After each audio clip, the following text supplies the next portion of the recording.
ਪਿੰਡ ਦੇ ਵਿੱਚ ਆਈਟੀ ਕੰਪਨੀ ਪਹਿਲਾਂ ਸੋਚ ਬਹੁਤ ਵੱਖਰੀ ਹੈ, ਪਰ ਉਹਨੂੰ ਸਥਾਪਿਤ ਕਰਕੇ ਉਹਨੂੰ ਬਰਕਰਾਰ ਰੱਖਣਾ, ਅੱਗੇ ਲੈ ਕੇ ਜਾਣਾ ਉਹ ਜ਼ਿਆਦਾ ਚੈਲੰਜਿੰਗ ਆ। ਮੈਂ ਆਈਟੀ ਫੀਲਡ ਦੀ ਨਹੀਂ ਆ, ਪਰ ਜਜ਼ਬਾ ਜਿਹੜਾ ਹੈ ਜਿਹਦੇ ਚ ਹੁੰਦਾ ਹੈ ਉਹ ਰੈਸਟੋਰੈਂਟ ਵੀ ਚਲਾ ਸਕਦਾ, ਉਹ ਸਕੂਲ ਵੀ ਚਲਾ ਸਕਦਾ, ਉਹ ਆਈਟੀ ਕੰਪਨੀ ਵੀ ਚਲਾ ਸਕਦਾ। ਸੋ ਪੰਜਾਬ ਦੇ ਬੱਚਿਆਂ 'ਚ ਜਜ਼ਬਾ ਹੈ। ਪੰਜਾਬ ਦੇ ਪਿੰਡਾਂ ਤੋਂ ਕਮਾ ਕੇ ਸ਼ਹਿਰਾਂ ਦੇ ਵਿੱਚ ਕੋਠੀਆਂ ਬਣਾ ਰਹੇ ਨੇ, ਵੱਡੇ ਵੱਡੇ ਮੁਲਕਾਂ 'ਚ ਮੱਲਾਂ ਮਾਰ ਰਹੇ ਨੇ। ਉਹਨਾਂ ਨੂੰ ਇਹ ਯਾਦ ਰੱਖਣਾ ਚਾਹੀਦਾ ਹੈ ਕਿ ਸਾਡੇ ਮਾਪਿਆਂ ਨੇ ਸਾਨੂੰ ਪਿੰਡ ਤੋਂ ਹੀ ਬਣਾਇਆ ਹੈ। ਅੱਛਾ, ਮਨਦੀਪ ਕੋਲ ਕੁੜੀਆਂ ਕਿੰਨੀਆਂ ਕੰਮ ਕਰਦੀਆਂ ਨੇ? ਕੁੜੀਆਂ ਮੇਰੇ ਕੋਲ ਹੋਣਗੀਆਂ ਅਰਾਊਂਡ 40 ਦੇ ਕਰੀਬ ਹੋਣਗੀਆਂ, 30 to 40। ਨਹੀਂ ਕਿ ਮੈਂ ਹੀ ਕੰਪਨੀ 'ਚ ਕੁਝ ਕਰ ਰਹੀ, ਮੇਰੇ EMPLOYEES ਵੀ ਬੜਾ ਕੁਝ ਕਰਦੇ ਨੇ, ਠੀਕ ਹੈ। ਸੋ ਇਹੋ ਜਿਹੇ ਵੀ ਕਈ ਹੈਗੇ ਨੇ ਕਿ ਜਦੋਂ ਮੇਰੇ ਕੋਲ ਮੈਨੂੰ 50,000 ਦੀ ਲੋੜ ਆ ਤੇ ਆਪੇ ਅਕਾਊਂਟ 'ਚ ਵੀ ਪਾ ਦਿੰਦੇ ਨੇ। ਜੇ ਤੁਸੀਂ ਆਪਣੀ ਭਾਸ਼ਾ ਹੀ ਨਹੀਂ ਬੋਲ ਰਹੇ ਤੇ ਜੋਸ਼ ਕਿੱਥੋਂ ਪੈਦਾ ਹੋਏਗਾ? ਅਸੀਂ ਵੇਖੋ ਹੁਣ ਕਹਿੰਦੇ ਕਿ ਮਨਦੀਪ ਤੂੰ ਇੰਨਾ ਰਿਸਕ ਲੈ ਲਿਆ, ਕਰੋੜਾਂ ਦੇ ਲੋਨ ਲੈ ਲਏ ਆਪਣੀ EMPLOYEES ਨੂੰ ਸੈਲਰੀ ਦੇਣ ਲਈ ਕੋਵਿਡ ਦੇ ਵਿੱਚ, ਠੀਕ ਹੈ, ਤੇ ਤੁਸੀਂ ਇੱਕ ਵਾਰੀ ਨਹੀਂ ਸੋਚਿਆ, ਠੀਕ ਹੈ। ਤੇ ਮੈਂ ਉਦੋਂ ਕਹਿੰਦੀ ਕਿ ਵੇਖੀ ਜਾਊਗੀ। ਹੁਣ ਇੰਗਲਿਸ਼ 'ਚ ਮੈਂ ਕਿਵੇਂ ਕਹਾਂ ਵੇਖੀ ਜਾਊਗੀ? ਜਿੰਨੀ ਊਰਜਾ ਸਾਨੂੰ ਆਪਣੀ ਉਸੇ ਆਬੋ ਹਵਾ ਤੋਂ ਮਿਲਦੀ ਆ, ਲੋਕ ਦੂਰੋਂ ਦੂਰੋਂ ਵਾਪਸ ਪਿੰਡ ਆਉਂਦੇ ਉਹ ਵਾਲੀ ਊਰਜਾ ਲੈਣ। ਸੋ ਮੈਨੂੰ ਲੱਗਦਾ ਕਿ ਸਭ ਤੋਂ ਜ਼ਿਆਦਾ એનર્ਜੀ ਮੈਨੂੰ ਇਸੇ ਪਿੰਡ ਤੋਂ ਹੀ ਮਿਲਣੀ ਹੈ। ਸੋ ਇੱਥੇ ਬਹਿ ਕੇ ਕੰਮ ਕਰੋ। ਉੱਪਰ ਆਉਣਾ ਤੇ ਥੱਲੇ ਵੀ ਆਉਣਾ ਹੀ ਆ, ਜੇ ਥੱਲੇ ਆਉਣਾ ਤੇ ਫਿਰ ਉੱਪਰ ਵੀ ਇੱਕ ਦਿਨ ਆਉਣਾ ਹੀ ਆ। ਸੋ ਜਿਹਨੂੰ ਜ਼ਿੰਦਗੀ ਦੀ ਇਹ ਚੀਜ਼ ਸਮਝ ਆ, ਉਹ ਫਿਰ ਕੰਟੀਨਿਊਟੀ ਜਿਹੜੀ ਆ ਉਹ ਬਰਕਰਾਰ ਰੱਖਦਾ ਹੈ। ਪੰਜਾਬ ਦੇ ਵਿੱਚ ਆਈਟੀ ਦਾ ਸਕੋਪ ਜ਼ਿਆਦਾ ਨਹੀਂ ਮੰਨਿਆ ਜਾਂਦਾ, ਪਰ ਪਿੰਡ ਦੇ ਵਿੱਚ ਆਈਟੀ ਦਾ ਸਕੋਪ ਮੰਨਿਆ ਜਾਂਦਾ, ਉਹ ਮਨਦੀਪ ਕੌਰ ਟਾਂਗਰਾ ਕਰਕੇ। CGT MSc ਸਕੀਮ ਆ ਜੀ, ਕੋਈ ਕੁਛ ਆ ਜੀ, ਕੋਈ ਕੁਛ ਆ ਜੀ, ਮੈਨੂੰ ਤੇ ਕੁਛ ਨਹੀਂ ਮਿਲਿਆ। ਮੈਨੂੰ ਤੇ ਪਿੰਡ 'ਚ ਆਈਟੀ ਕੰਪਨੀ ਹੋਣ ਕਰਕੇ ਤਾਂ ਨਹੀਂ ਕਿਤੇ ਦਿੱਕਤ ਹੈ? ਹਾਂ ਬਿਲਕੁਲ। TCS, Infosys, ਗੂਗਲ ਜਾਂ ਕੋਈ ਵੀ ਕੰਪਨੀ ਆ, ਉਹਨਾਂ ਨੇ ਕਦੀ ਸੋਚਿਆ ਹੋਵੇ ਕਿ ਅਸੀਂ ਅੰਮ੍ਰਿਤਸਰ 'ਚ ਆਪਣਾ ਆਫਿਸ ਖੋਲੀਏ? ਹੁਣ ਜ਼ਰੂਰ ਖੋਲਣਗੇ। ਪ੍ਰਧਾਨ ਮੰਤਰੀ ਸਾਹਿਬ ਨੂੰ ਮਿਲੇ ਸੀ, ਗੱਲਬਾਤ ਕੀ ਹੋਈ? ਆਪਣੀ ਟੀਮ ਨੂੰ ਵੀ ਉਹਨਾਂ ਨੇ ਦੱਸਿਆ, ਬਟ ਇਹ ਕਿ ਉਸ ਤੋਂ ਬਾਅਦ ਕੋਈ ਗੱਲ ਜਿਹੜੀ ਆ ਉਹ ਨਹੀਂ ਹੋਈ। ਇਹ ਮਲਾਲ ਆ ਦਿਲ 'ਚ ਵੈਸ ਨਾ ਇਹ 120 ਬੱਚੇ ਪਿੰਡ ਵਿੱਚ ਰਹਿ ਕੇ, ਜਿੱਥੇ ਇੰਟਰਨੈਟ ਨਹੀਂ ਸੀ ਹੁੰਦਾ, ਠੀਕ ਹੈ, ਜਿੱਥੇ ਸਾਨੂੰ ਬੱਸਾਂ ਲਾਣੀਆਂ ਪਈਆਂ ਬੰਦੇ ਇੱਥੇ ਲਿਆਉਣ ਵਾਸਤੇ, ਇਸ ਨੂੰ ਹੋਰ ਇੱਥੇ ਜੇ ਮਨਦੀਪ ਅੱਛਾ ਕੰਮ ਕਰ ਰਹੀ ਹੈ, 120 ਫੈਮਲੀਜ਼ ਅਸੀਂ ਚਲਾ ਰਹੇ ਹਾਂ, ਤੇ ਫੇਰ ਹੀ ਤੁਸੀਂ ਸਾਡਾ ਹੱਥ ਫੜਿਓ, ਅਦਰਵਾਈਜ਼ ਠੀਕ ਆ। ਕਿਸੇ ਬਾਬੇ ਨੇ ਵੀ ਡੇਰਾ ਖੋਲ ਲਿਆ ਹੋਵੇ ਨਾ, ਤੇ ਜਦੋਂ ਪੀੜੀਆਂ ਤੇ ਪਹੁੰਚ ਜੇ ਨਾ, ਫਿਰ ਉਹਨੂੰ ਰੋਕਣਾ ਮੁਸ਼ਕਿਲ ਹੈ, ਠੀਕ ਹੈ ਨਾ। ਉਹ ਹੁਣ ਪਹਿਲਾਂ ਪਰਿਵਾਰ ਜਾ ਚੁੱਕੇ ਨੇ, ਅੱਗੋਂ ਉਹਨਾਂ ਦੇ ਬੱਚੇ ਉੱਥੇ ਨੇ, ਠੀਕ ਹੈ। ਉਹ ਇੱਕ ਜਦੋਂ ਉਹ ਵਾਪਸ ਆਉਂਦੇ ਨੇ ਪਿੰਡ 'ਚੋਂ, ਲੱਗਦਾ ਸਾਰਿਆਂ ਨੂੰ ਕਿ ਪਤਾ ਨਹੀਂ ਕਿੰਨੇ ਕੁ ਵਧੀਆ ਨੇ। ਉਹਨਾਂ ਨੇ ਜਿਹੜੀ 40 ਸਾਲ ਮਿਹਨਤ ਕੀਤੀ ਉਹ ਤੇ ਕੋਈ ਦੇਖ ਹੀ ਨਹੀਂ ਰਿਹਾ। ਹੁਣ ਜੇ ਪੇਰੈਂਟਸ ਹੀ ਕਹਿਣ ਲੱਗ ਪੈਣਗੇ ਕਿ ਤੁਸੀਂ ਬਾਹਰ ਜਾਓ, ਹੁਣ ਇੱਥੇ ਕੋਈ ਮੌਤ ਹੋ ਜਾਂਦੀ ਨਸ਼ੇ ਨਾਲ ਤੇ ਪੇਰੈਂਟਸ ਡਰ ਜਾਂਦੇ, ਉਹਨਾਂ ਨੂੰ ਲੱਗਦਾ ਕਿ ਫਟਾਫਟ ਜਿਹੜਾ ਬੱਚੇ ਨੂੰ ਨਾ ਬਾਹਰ ਭੇਜ ਦਈਏ, ਇੱਥੇ ਬਹੁਤ ਨਸ਼ਾ ਹੈ, ਉੱਥੇ ਘੱਟ ਹੈ ਨਸ਼ਾ। ਮੈਂ ਵੀ ਤੇ 15-16 ਵਾਰ ਅਮਰੀਕਾ ਹੋ ਕੇ ਆਈ ਹਾਂ, ਦੁਬਈ ਗਈ ਹਾਂ, ਕਈ ਕੰਟਰੀਜ਼ ਦੇਖੇ ਮੈਂ। ਹਮੇਸ਼ਾ ਕਹਿੰਦੀ ਕਿ ਮੇਰੀ ਟੀਮ ਐਸੀ ਟੀਮ ਆ ਕਿ ਮੈਂ ਨਹੀਂ ਹੋਵਾਂਗੀ ਤੇ ਕੰਪਨੀ ਨਹੀਂ ਬੰਦ ਹੋ ਸਕਦੀ। ਇੰਨਾ ਜ਼ਿਆਦਾ ਅਸੀਂ ਜੜ੍ਹਾਂ ਤੋਂ ਸਟਰੋਂਗ ਹੋ ਚੁੱਕੇ ਹਾਂ ਕਿ ਜਿਹੜੀ ਟੀਮ ਆ ਉਹ ਸਮਝੋ ਕਿ ਕਈ ਤੇ ਪਰਿਵਾਰ ਦੇ ਪਰਿਵਾਰ ਹੀ ਜੁੜ ਗਏ ਸਾਡੇ ਨਾਲ।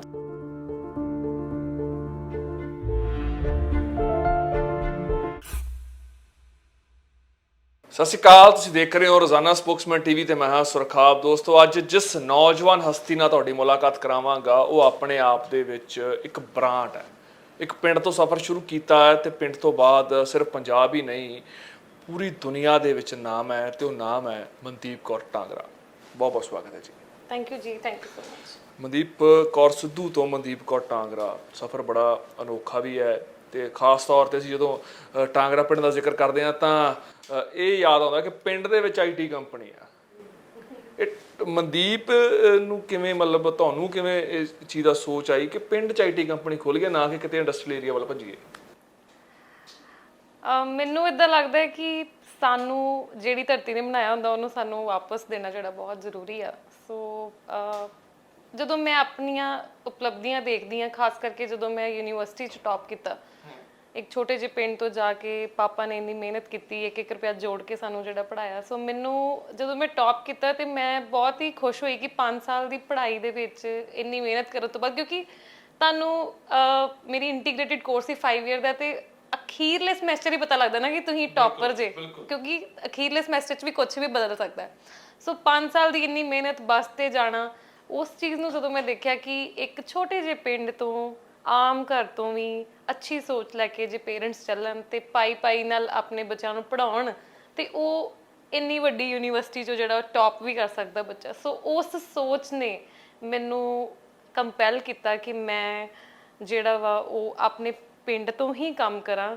ਤੇ ਇੱਕ ਮੈਂ ਇੱਕ ਚੀਜ਼ ਹੋਰ ਐਡ ਕਰਨਾ ਚਾਹਨੀ ਕਿ ਜਿੰਨੀ એનર્ਜੀ, ਜਿੰਨੀ ਊਰਜਾ ਸਾਨੂੰ ਆਪਣੀ ਉਸੇ ਆਬੋ ਹਵਾ ਤੋਂ ਮਿਲਦੀ ਆ, ਲੋਕ ਦੂਰੋਂ ਵਾਪਸ ਪਿੰਡ ਆਉਂਦੇ ਉਹ ਵਾਲੀ ਊਰਜਾ ਲੈਣ। ਸੋ ਮੈਨੂੰ ਲੱਗਦਾ ਕਿ ਸਭ ਤੋਂ ਜ਼ਿਆਦਾ એનર્ਜੀ ਮੈਨੂੰ ਇਸੇ ਪਿੰਡ ਤੋਂ ਹੀ ਮਿਲਣੀ ਹੈ। ਸੋ ਇੱਥੇ ਬਹਿ ਕੇ ਕੰਮ ਕਰੋ। ਬਿਲਕੁਲ। ਸੋ ਇੱਥੇ ਹੀ ਆਪਣਾ ਡੇਰਾ ਵਸਾਇਆ, 2 ਤੋਂ 120 ਮੈਂਬਰ ਦੀ ਟੀਮ ਹੋਊਗੀ।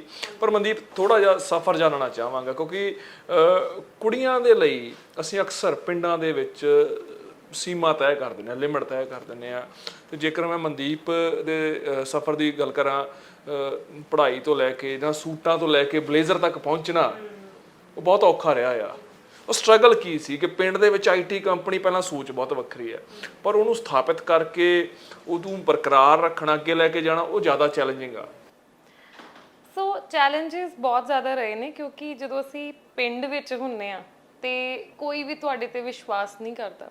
ਬਟ ਕਹਿੰਦੇ ਨਾ ਕਿ ਸਾਰਾ ਕੁਝ ਬੁਰਾ ਨਹੀਂ ਹੁੰਦਾ, ਚੰਗੀਆਂ ਚੀਜ਼ਾਂ ਵੀ ਹੁੰਦੀਆਂ। ਸੋ ਚੰਗੀ ਚੀਜ਼ ਇਹ ਰਹੀ ਆ ਮੇਰੀ ਜ਼ਿੰਦਗੀ 'ਚ, ਜੋ ਹੋ ਸਕਦਾ ਕਿ ਕਾਫੀ ਕੁੜੀਆਂ ਨੂੰ ਵਿੱਚ ਮੁਸ਼ਕਲ ਆਉਂਦੀ ਹੋਵੇ, ਪਰ ਮੇਰੇ ਜਿਹੜੇ ਪੇਰੈਂਟਸ ਆ ਉਹ ਵਿਸ਼ਵਾਸ ਬਹੁਤ ਕਰਦੇ ਸੀ, ਕਿਉਂਕਿ ਉਹਨਾਂ ਨੇ ਵੇਖਿਆ ਕਿ ਇਹ 12th ਵਿੱਚ ਇੰਨਾ ਇੰਟੈਲੀਜੈਂਟ ਬੱਚਾ ਨਹੀਂ ਸੀ, ਪਰ ਇਹਨੂੰ ਆਪਾਂ ਸਹੀ ਡਾਇਰੈਕਸ਼ਨ ਦਿੱਤੀ, ਮੋਟੀਵੇਟ ਕੀਤਾ, ਤੇ ਇਹਨੇ ਕੁਝ ਜ਼ਿੰਦਗੀ 'ਚ ਕਰਕੇ ਦਿਖਾਇਆ ਤੇ ਟੌਪ ਕਰਕੇ ਦਿਖਾਤਾ। ਸੋ ਉਹਨਾਂ ਨੂੰ ਪਤਾ ਕਿ ਜ਼ੀਰੋ ਤੋਂ ਹੀਰੋ ਬਣਨ ਵਾਲਾ ਬੱਚਾ। ਸੋ ਜਦੋਂ ਅਸੀਂ ਬਿਜ਼ਨਸ ਦੀ ਸ਼ੁਰੂਆਤ 'ਚ ਹੁੰਦੇ ਆ ਜਾਂ ਕੋਈ ਸੋਚ ਲੈ ਕੇ ਪੈਦਾ ਹੁੰਦੇ, ਤੇ ਉਦੋਂ ਅਸੀਂ ਜ਼ੀਰੋ ਤੇ ਹੀ ਹੁੰਦੇ ਆ। ਸੋ ਪੇਰੈਂਟਸ ਨੇ ਇੱਕ ਵਾਰ ਫੇਰ ਮੇਰੇ ਤੇ ਵਿਸ਼ਵਾਸ ਦਿਖਾਇਆ ਕਿ ਇਹ ਬੱਚਾ ਜਿਹੜਾ ਫੇਰ ਜ਼ੀਰੋ ਤੋਂ ਹੀਰੋ ਜਿਹੜਾ ਉਹ ਬਣ ਸਕਦਾ ਹੈ। ਸੋ ਉਹੀ ਹੈ ਕਿ ਲਾਈਫ 'ਚ ਵੀ, ਬਿਜ਼ਨਸ 'ਚ ਵੀ ਬੜੀਆਂ ਦਿੱਕਤਾਂ ਆਉਂਦੀਆਂ, ਤੁਸੀਂ ਬਾਰ-ਬਾਰ ਜ਼ਿੰਦਗੀ 'ਚ ਜ਼ੀਰੋ ਜਿਹੜਾ ਹੁੰਦੇ ਹੋ, ਪਰ ਜਿਹੜਾ ਬੱਚਾ ਇਹ ਸਿੱਖ ਜਾਂਦਾ ਹੈ ਕਿ ਜਦੋਂ ਮੈਂ ਜ਼ੀਰੋ ਹੋਣਾ ਤੇ ਫਿਰ ਮੈਂ ਹੀਰੋ ਬਣਨਾ, ਜਾਂ ਉੱਪਰ ਆਉਣਾ ਤੇ ਥੱਲੇ ਵੀ ਆਉਣਾ ਹੀ ਆ, ਜੇ ਥੱਲੇ ਆਉਣਾ ਤੇ ਫਿਰ ਉੱਪਰ ਵੀ ਇੱਕ ਦਿਨ ਆਉਣਾ ਹੀ ਆ। ਸੋ ਜਿਹਨੂੰ ਜ਼ਿੰਦਗੀ ਦੀ ਇਹ ਚੀਜ਼ ਸਮਝ ਆ, ਉਹ ਫਿਰ ਕੰਟੀਨਿਊਟੀ ਜਿਹੜੀ ਆ ਉਹ ਬਰਕਰਾਰ ਰੱਖਦਾ। ਫਿਰ ਆਉਣ ਵਾਲੇ ਸਾਰੇ ਚੈਲੰਜ ਜਿਹੜੇ ਆ ਉਹ ਉਹਨੂੰ ਉਤਰਾ ਲੱਗਦੇ ਨੇ, ਤੇ ਓਪਰਚੁਨਿਟੀਆਂ ਜਿਹੜੀਆਂ ਉਹਨਾਂ ਨੂੰ ਚੜਾ ਲੱਗਦੀਆਂ। ਗ੍ਰਾਫ ਜਿਹੜਾ ਕਿ ਉੱਪਰ ਥੱਲੇ ਹੁੰਦਾ ਹੀ ਰਹਿੰਦਾ ਹੈ ਇਹ ਚੀਜ਼ਾਂ ਦੇ ਵਿੱਚ। ਬਿਲਕੁਲ। ਸੋ ਮਨਦੀਪ, ਪਰ ਜਦੋਂ ਅਸੀਂ IT ਕੰਪਨੀ ਦੀ ਗੱਲ ਕਰਦੇ ਹਾਂ, ਸਾਡੇ ਅਸੀਂ ਇੰਡੀਆ 'ਚ ਗੱਲ ਕਰ ਲਈਏ, ਭਾਰਤ 'ਚ ਗੱਲ ਕਰ ਲਈਏ, ਪੰਜਾਬ ਦੇ ਬਾਹਰ ਜਾਂਦੇ ਨੇ ਨੌਜਵਾਨ, ਦਿੱਲੀ ਜਾ ਵੜੇ, ਗੁੜਗਾਉਂ ਜਾ ਵੜੇ, ਉਸ ਤੋਂ ਅੱਗੇ ਬੰਬੇ, ਪੂਨੇ ਸਾਈਡ ਚਲੇ ਜਾਂਦੇ ਨੇ, ਸਾਊਥ ਵਾਲੇ ਪਾਸੇ ਬਹੁਤ ਮਤਲਬ ਇੱਦਾਂ ਦਾ ਕੰਮ ਆ। ਪੰਜਾਬ ਦੇ ਵਿੱਚ IT ਦਾ ਸਕੋਪ ਜ਼ਿਆਦਾ ਨਹੀਂ ਮੰਨਿਆ ਜਾਂਦਾ, ਪਰ ਪਿੰਡ ਦੇ ਵਿੱਚ IT ਦਾ ਸਕੋਪ ਮੰਨਿਆ ਜਾਂਦਾ, ਉਹ ਮਨਦੀਪ ਕੌਰ ਟਾਂਗਰਾ ਕਰਕੇ। ਇਹ ਜ਼ਿਆਦਾ ਮੈਨੂੰ ਲੱਗਦਾ ਵਿਲੱਖਣ ਚੀਜ਼ ਹੈ, ਕਿਉਂਕਿ ਪੰਜਾਬ ਦੀ ਜਿਹੜੀ ਇੱਕ ਪਹਿਚਾਣ ਆ ਉਹ ਐਗਰੀਕਲਚਰ ਸਟੇਟ ਵਾਲੀ ਪਹਿਚਾਣ ਆ, ਠੀਕ ਹੈ। ਸੋ ਜਦੋਂ ਵੀ ਕੋਈ ਸਾਡੀ ਕਮਿਊਨਿਟੀ ਨੂੰ ਦੇਖਦਾ, ਉਹਨਾਂ ਨੂੰ ਲੱਗਦਾ ਕਿ ਇਹ ਉਹ ਲੋਕ ਨੇ ਕਿ ਜਿਨ੍ਹਾਂ ਨੇ, ਜਿਹੜੇ ਐਗਰੀਕਲਚਰ ਵਾਲੇ ਨੇ, ਇਹਨਾਂ ਦੇ ਜ਼ਿਆਦਾ ਕਿਸਾਨ ਹੀ ਨੇ ਪਿੱਛੇ, ਪਰ ਉਹਨਾਂ ਨੂੰ ਇਹ ਨਹੀਂ ਪਤਾ ਕਿ ਸਾਡੇ ਕਿਸਾਨਾਂ ਦੇ ਬੱਚੇ ਹੁਣ ਪੜ੍ਹ ਲਿਖ ਗਏ ਨੇ, ਉਹ ਵੀ ਬੜੀਆਂ ਆਪਣੀ ਹਰ ਫੀਲਡ 'ਚ ਮੱਲਾਂ ਜਿਹੜੀਆਂ ਉਹਨਾਂ ਨੇ ਮਾਰ ਲੀਆਂ ਨੇ, ਕਿ ਸਾਰੇ ਉਹ ਦੂਸਰੇ ਖੇਤਰ 'ਚ ਵੀ ਵਧੀਆ ਕੰਮ ਕਰ ਸਕਦੇ ਨੇ। ਸੋ ਪੰਜਾਬ ਨੂੰ ਜਿਹੜੀ ਵੱਡੀ ਤੋਂ ਵੱਡੀ ਕੰਪਨੀ ਨੇ ਵੀ ਕਦੀ ਵੀ ਤਰਜੀਹ ਨਹੀਂ ਦਿੱਤੀ ਕਿ ਉਹ ਇੱਥੇ ਆ ਕੇ ਬਿਜ਼ਨਸ ਖੋਲਣ। ਤੁਸੀਂ ਦੱਸ ਦਿਓ ਕਿ ਜੇ TCS, ਇਨਫੋਸਿਸ, ਗੂਗਲ ਜਾਂ ਕੋਈ ਵੀ ਕੰਪਨੀ ਆ, ਉਹਨਾਂ ਨੇ ਕਦੀ ਸੋਚਿਆ ਹੋਵੇ ਕਿ ਅਸੀਂ ਅੰਮ੍ਰਿਤਸਰ 'ਚ ਆਪਣਾ ਆਫਿਸ ਖੋਲੀਏ? ਹੁਣ ਜ਼ਰੂਰ ਖੋਲਣਗੇ, ਹੁਣ ਜਦੋਂ ਪੰਜਾਬ ਗੱਲਾਂ ਬਾਤਾਂ ਹੁੰਦੀਆਂ ਨੇ, ਹੁਣ ਮਨਦੀਪ ਕੌਰ ਟਾਂਗਰਾ ਦਾ ਜ਼ਿਕਰ ਹੁੰਦਾ ਆ, ਸੋ ਹੁਣ ਜ਼ਰੂਰ ਖੋਲਣਗੇ। ਮਤਲਬ ਕਿ ਇਸ ਤੋਂ ਪਹਿਲਾਂ ਕਿ ਉਹ ਖੋਲ ਦੇਣ, ਕਿਉਂਕਿ ਉਹਨਾਂ ਕੋਲ ਤੇ ਬਹੁਤ ਪੈਸਾ ਹੈ, ਉਹਨਾਂ ਲਈ ਖੋਲਣਾ ਕੋਈ ਔਖਾ ਗੱਲ ਥੋੜੀ ਆ। ਕੋਈ ਵੀ ਇੱਥੇ ਜਗ੍ਹਾ ਤੇ ਜਿਹੜਾ ਵਾ ਜੰਡਿਆਲੇ 'ਚ ਖੋਲ ਸਕਦਾ ਹੈ, ਜਲੰਧਰ 'ਚ ਖੋਲ ਸਕਦਾ ਹੈ, ਠੀਕ ਹੈ, ਅੱਛੀ ਕੰਪਨੀ ਦਾ ਵੀ ਆਫਿਸ ਖੋਲ ਸਕਦਾ ਹੈ। ਪਰ ਉਸ ਤੋਂ ਪਹਿਲਾਂ ਮੈਨੂੰ ਲੱਗਦਾ ਹੈ ਕਿ ਜਲਦ ਹੀ ਸਰਕਾਰ ਨੂੰ ਜਿਹੜਾ ਵਾ ਇਸ ਸੈਕਟਰ ਨੂੰ ਪੰਜਾਬ 'ਚ ਪ੍ਰਮੋਟ ਕਰਨਾ ਚਾਹੀਦਾ ਹੈ, ਕਿਉਂਕਿ ਜੇ ਮੈਂ ਇੱਕ ਨਾਨ IT ਬੈਕਗ੍ਰਾਉਂਡ ਤੋਂ ਇਹ ਕੰਪਨੀ ਚਲਾ ਸਕਦੀ ਹਾਂ, ਇੱਕ ਹੁੰਦਾ ਨਾ ਕਿ ਉਸ ਫੀਲਡ ਦੇ ਤੁਸੀਂ ਮਾਹਿਰ ਹੋ, ਪਰ ਮੈਂ ਵੀ ਦੱਸਣਾ ਚਾਹਨੀ ਤੁਹਾਡੇ ਚੈਨਲ ਥਰੂ ਕਿ ਮੈਂ IT ਫੀਲਡ ਦੀ ਨਹੀਂ ਆ, ਪਰ ਜਜ਼ਬਾ ਜਿਹੜਾ ਹੈ ਜਿਹਦੇ ਚ ਹੁੰਦਾ ਹੈ, ਉਹ ਰੈਸਟੋਰੈਂਟ ਵੀ ਚਲਾ ਸਕਦਾ, ਉਹ ਸਕੂਲ ਵੀ ਚਲਾ ਸਕਦਾ, ਉਹ ਆਈਟੀ ਕੰਪਨੀ ਵੀ ਚਲਾ ਸਕਦਾ। ਸੋ ਪੰਜਾਬ ਦੇ ਬੱਚਿਆਂ 'ਚ ਜਜ਼ਬਾ ਹੈ। ਸੋ ਕੋਈ ਵੀ ਜਿਹੜਾ ਵਾ ਕੋਈ ਵੀ ਖੇਤਰ ਚੁਣ ਕੇ ਉਹ 'ਚ ਅੱਛਾ ਜਿਹੜਾ ਕਰ ਸਕਦਾ। ਇਸ ਤੋਂ ਪਹਿਲਾਂ ਕਿ ਬਾਹਰਲੇ ਲੋਕ ਆ ਕੇ ਫੇਰ ਪੰਜਾਬ ਵਿੱਚ ਆਪਣੀਆਂ ਆਈਟੀ ਕੰਪਨੀ ਸਥਾਪਿਤ ਕਰ ਲੈਣ, ਉਸ ਤੋਂ ਪਹਿਲਾਂ ਕਿ ਜੇ ਤੁਹਾਨੂੰ ਪਤਾ ਲੱਗ ਹੀ ਗਿਆ ਕਿ ਇਸ ਸੈਕਟਰ ਵਿੱਚ ਇੰਨਾ ਜ਼ਿਆਦਾ ਸਕੋਪ ਆ, ਤੇ ਕਿਉਂ ਨਾ ਇਹਨਾਂ ਨੂੰ ਪੰਚਾਇਤੀ ਏਰੀਆ ਦੇ ਵਿੱਚ ਜਿਹੜੇ ਪਿੰਡ ਆ ਰਹੇ ਨੇ ਉਹਦੇ ਵਿੱਚ ਇਹਨਾਂ ਨੂੰ ਪ੍ਰਮੋਟ ਕੀਤਾ ਜਾਏ। ਕਿਉਂਕਿ ਅੱਜ ਜਦੋਂ ਅਸੀਂ ਬੈਂਕ ਜਾਂਦੇ ਆ ਤੇ ਉਹ ਸਾਨੂੰ ਕਹਿੰਦਾ ਤੁਸੀਂ ਰੂਰਲ ਜਾਂਦੇ ਹੋ, ਠੀਕ ਹੈ। ਅਸੀਂ ਆਪਣੇ ਪਿੰਡ 'ਚ ਸਫਾਈ ਕਰਾਣੀ ਹੋਵੇ, ਉਹ ਕਹਿੰਦਾ ਕਿ ਤੁਸੀਂ ਰੂਰਲ ਜਾਂਦੇ ਹੋ। ਜਿਹੜਾ ਕੰਮ ਅਸੀਂ ਕਹਿ ਦਈਏ ਉੱਠ ਕੇ ਤੁਸੀਂ ਰੂਰਲ 'ਚ ਆਉਂਦੇ ਹੋ ਕਹਿ ਕੇ ਸਾਨੂੰ ਪਾਸੇ ਕਰ ਦਿੰਦੇ। ਸਾਡਾ ਇੰਟਰਨੈਟ ਨਹੀਂ ਵਧੀਆ ਚੱਲਦਾ, ਤੁਸੀਂ ਰੂਰਲ 'ਚ ਹੋ। ਸੋ ਕਿਉਂ ਨਾ ਸਰਕਾਰ, ਕਿਉਂਕਿ ਪੰਜਾਬ ਨੂੰ ਪਤਾ ਹੈ ਕਿ ਸਾਡੇ 60-70% ਪਿੰਡ ਹੀ ਨੇ, ਤੇ ਕਿਉਂ ਨਾ ਸਰਕਾਰ ਐਸਾ ਵਿਲੱਖਣ ਕੰਮ ਕਰੇ ਕਿ ਜਿਹਦੇ ਵਿੱਚ ਪਾਲਿਸੀ ਸਿਰਫ ਰੂਰਲ ਲਈ ਹੋਏਗੀ। ਜੇ ਤੁਸੀਂ ਪਿੰਡ ਦੇ ਹੋ, ਪਿੰਡੂ ਇਲਾਕੇ 'ਚ ਫਿਰ ਤੁਹਾਨੂੰ ਲੋਨ ਮਿਲਣਾ, ਫਿਰ ਤੁਹਾਨੂੰ ਨੈਟ ਮਿਲਣਾ। ਇਹ ਬੜਾ ਵਧੀਆ ਤੁਸੀਂ ਮਤਲਬ ਇੱਕ ਮੁੱਦਾ ਕਹਿ ਦਈਏ, ਕਿਉਂਕਿ ਪੰਜਾਬ 'ਚ ਆਬਾਦੀ ਜਿਹੜੀ ਪਿੰਡਾਂ 'ਚ ਜ਼ਿਆਦਾ ਰਹਿੰਦੀ ਹੈ। ਬੇਸ਼ੱਕ ਹੁਣ ਥੋੜਾ ਜਿਹਾ ਡਰੇਨ ਹੋਣਾ ਸ਼ੁਰੂ ਹੋ ਗਿਆ, ਅਸੀਂ ਸ਼ਹਿਰੀਕਰਨ ਵੱਲ ਵੱਧਦੇ ਜਾ ਰਹੇ ਹਾਂ। ਪੰਜਾਬ ਸ਼ਹਿਰੀਕਰਨ ਹੁੰਦਾ ਜਿਹੜਾ ਪਿੰਡਾਂ ਦਾ ਹੁੰਦਾ ਨਜ਼ਰ ਆ ਰਿਹਾ।